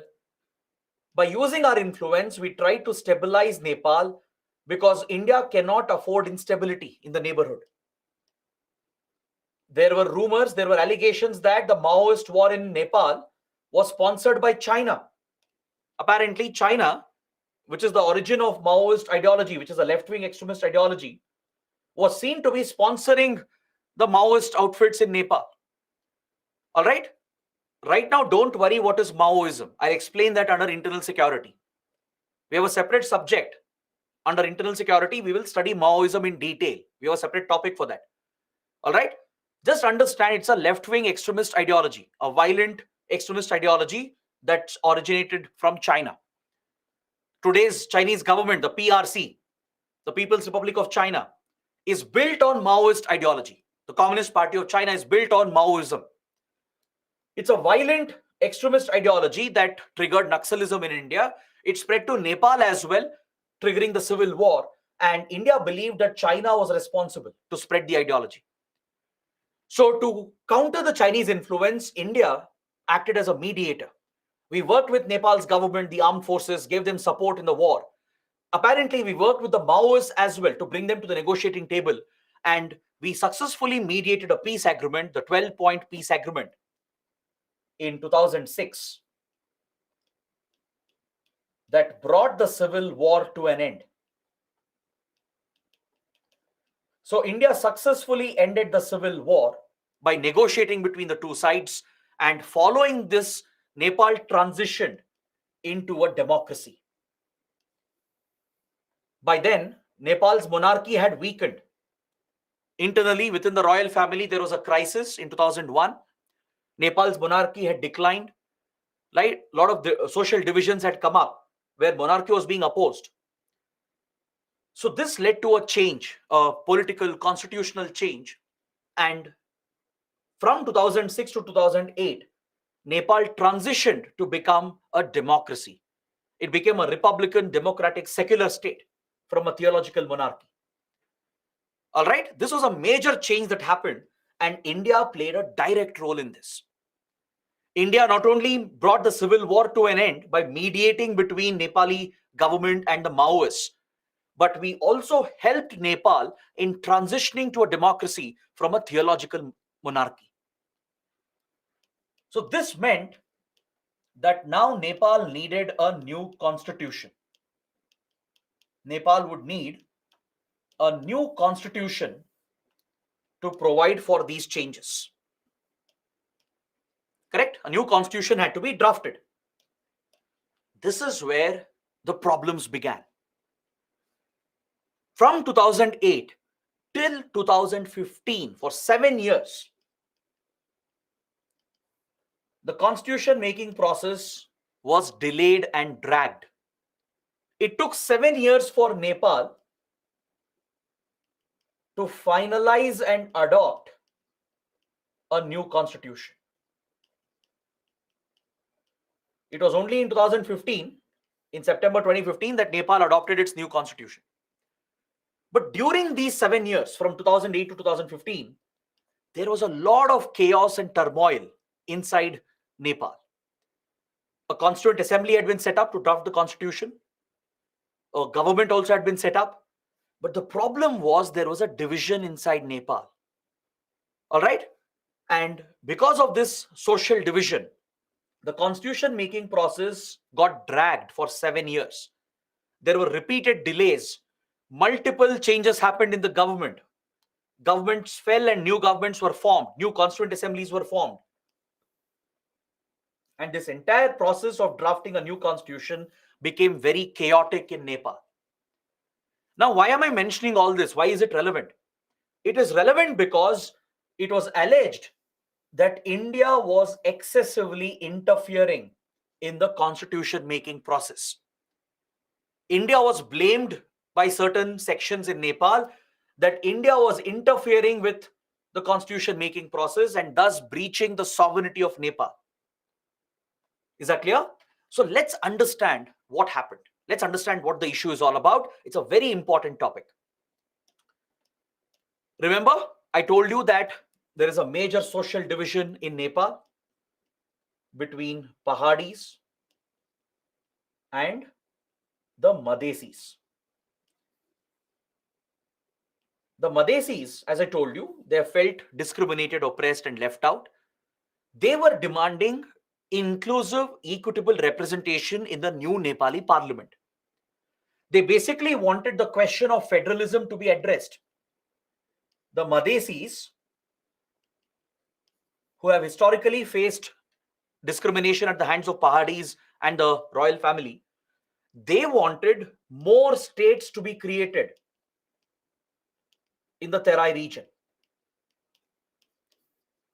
If more states are created, it will increase representation in the Nepali parliament. Understood? It will fetch them more seats in the Nepali parliament, which would give them inclusive and equitable representation to look after the welfare of the Madhesi community. This was the demand of Madhesis and as well as the Janjatis. Janjatis are the tribal communities.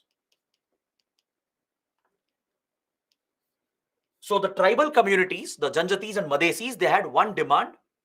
Their demand was they wanted more seats in the new parliament, which means they will have equitable, inclusive representation.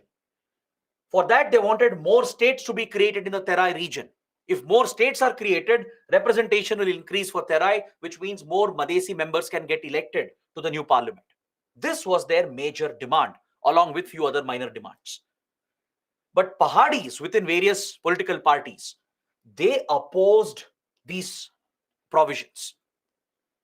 Pahadis who have dominated Nepal's politics, they wouldn't agree to the demand of Madhesis.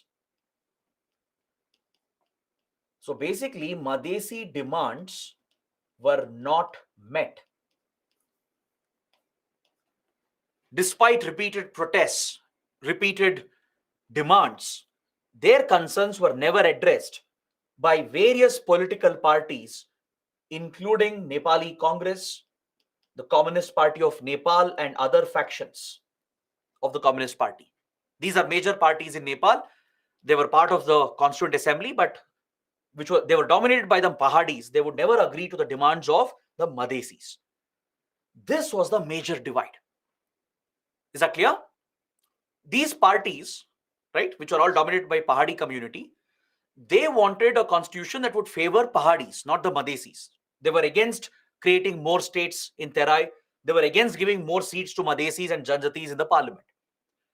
This is what led to the delay of 7 years.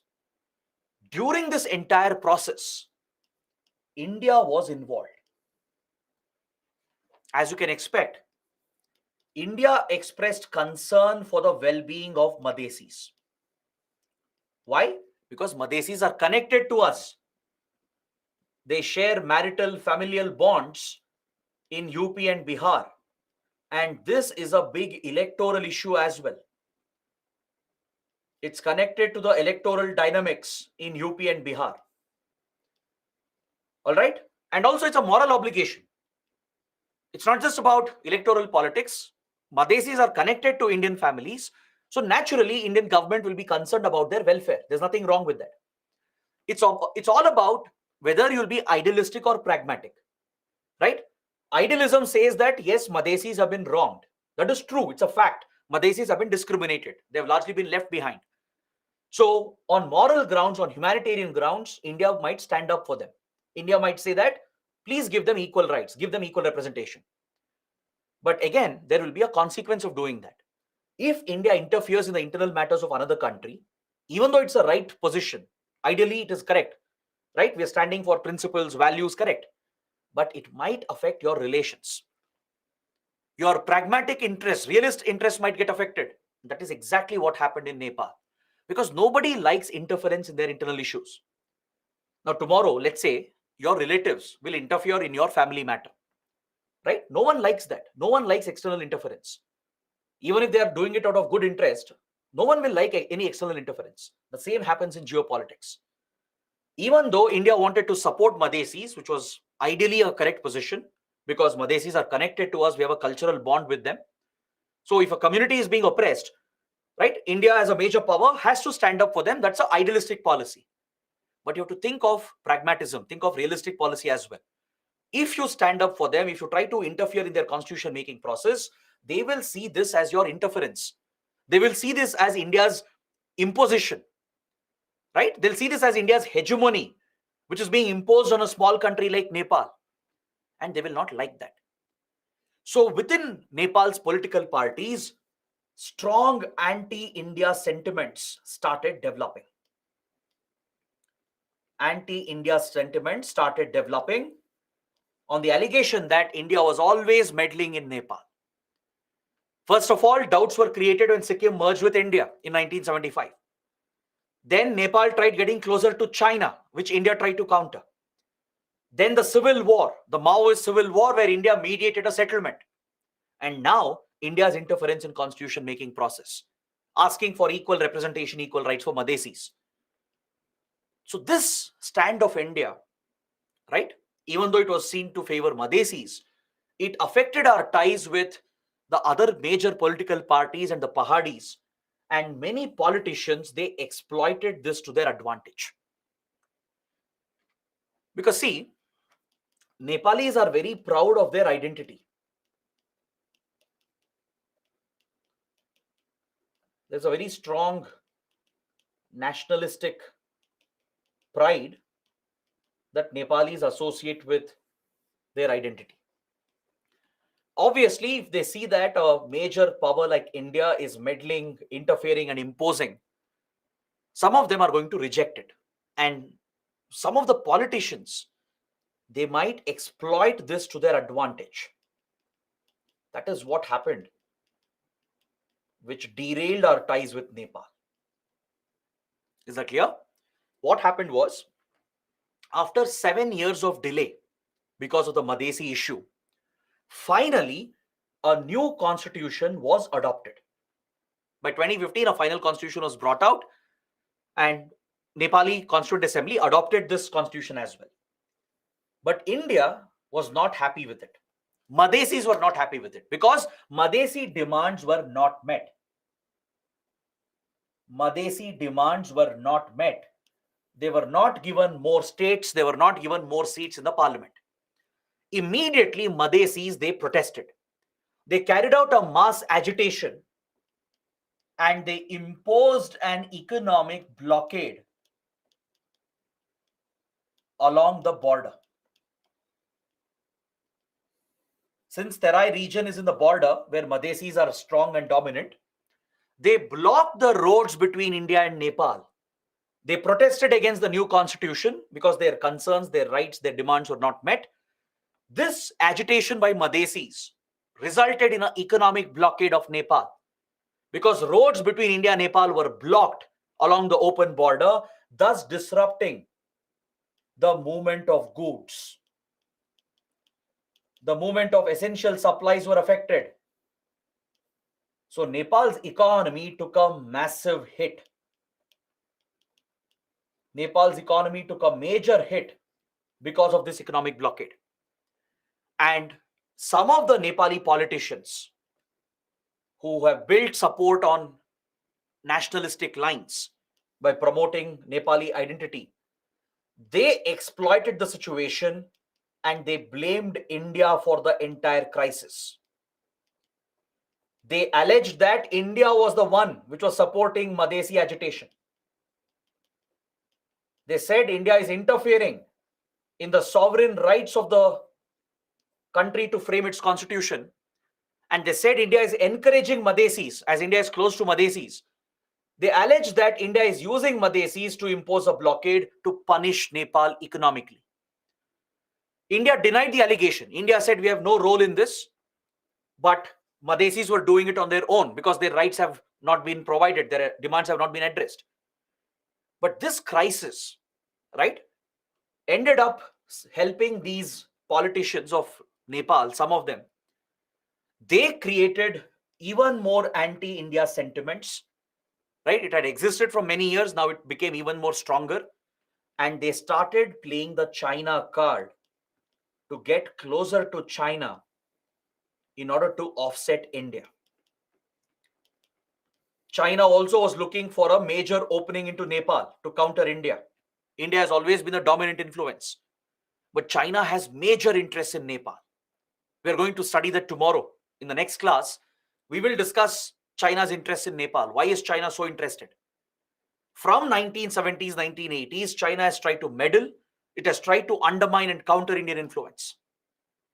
Right? That's what explains China's sponsorship of the Maoist movement. Right? It has taken up many other steps in Nepal to undercut Indian influence. So some of these Nepali politicians who had built their political support on Nepali nationalism, Nepali identity, they allege that India is always meddling. India is the one supporting Madhesis to carry out the blockade, which is hurting Nepal economically. There was a shortage of essential items. Prices increased. Common Nepalis were getting affected. So these politicians exploited the situation by blaming India, and they not only promoted anti-India sentiments, but they started getting closer to China. So India had reasons to believe that there was a direct nexus between some of these politicians with China. China was actively working to undercut Indian influence by working with these anti-India politicians. All right. So this is where we are supposed to end today's discussion, but we still have 5 minutes.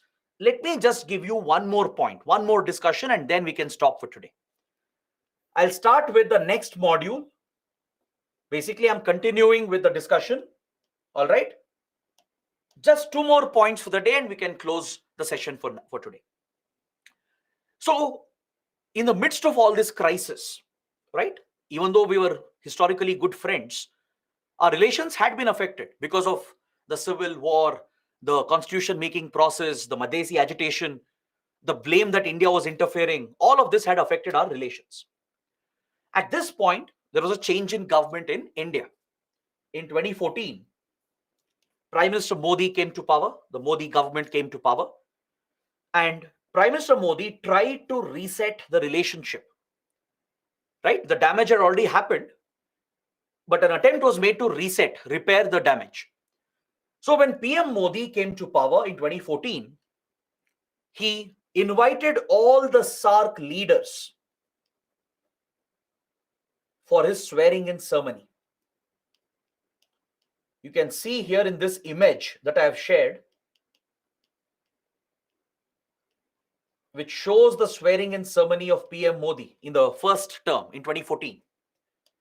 This was a very unique development in Indian diplomacy because it was a symbolic move. In diplomacy, symbolism holds a lot of value. Symbolic gestures have a lot of value. Prime Minister Modi invited all the SAARC leaders to take part in his swearing-in ceremony. You can see Nawaz Sharif, the then Prime Minister of Pakistan. You can see Hamid Karzai, the then President of Afghanistan, leaders of Maldives, Bhutan, Sri Lanka. You can see Mahinda Rajapaksa as well here. You can see the Prime Minister of Nepal. So all the top leaders were present. All the SAARC leaders were invited. The intention was India was sending a message, a symbolic message. Because the Modi government was launching the neighborhood first policy of India. Under this policy, the government of India said that we are going to prioritize our ties with our neighboring countries. That was the whole focus. See, this was nothing new. It was not entirely a new concept. It existed even before. From many decades, we've always prioritized our neighboring countries in our foreign policy. We've always followed neighborhood first, right? We always give priority to our neighboring relations because any adverse development in our neighborhood affects India. Any economic crisis, political crisis, security crisis in our neighboring countries will of course affect India first. So for many years, we have followed neighborhood first, but now it was being streamlined. It was being streamlined into a focused approach where India was outright saying that we are going to prioritize our relations with all our neighboring countries. So by inviting all SAARC leaders, PM Modi was sending out a message that under the neighborhood first policy, our neighbors will get priority. We will resolve our differences, we'll work together. This was an attempt to repair our relations with our neighbors, especially with Nepal. So PM Modi visited Nepal as well following this. It was one of his first visits, foreign visits, and he even addressed the Nepali parliament. He gave a speech addressing the Nepali parliament. During this visit, he reiterated India's commitment to not interfere in Nepal's internal matters. This is a promise India has been making for many decades. Even former prime ministers have made similar promise.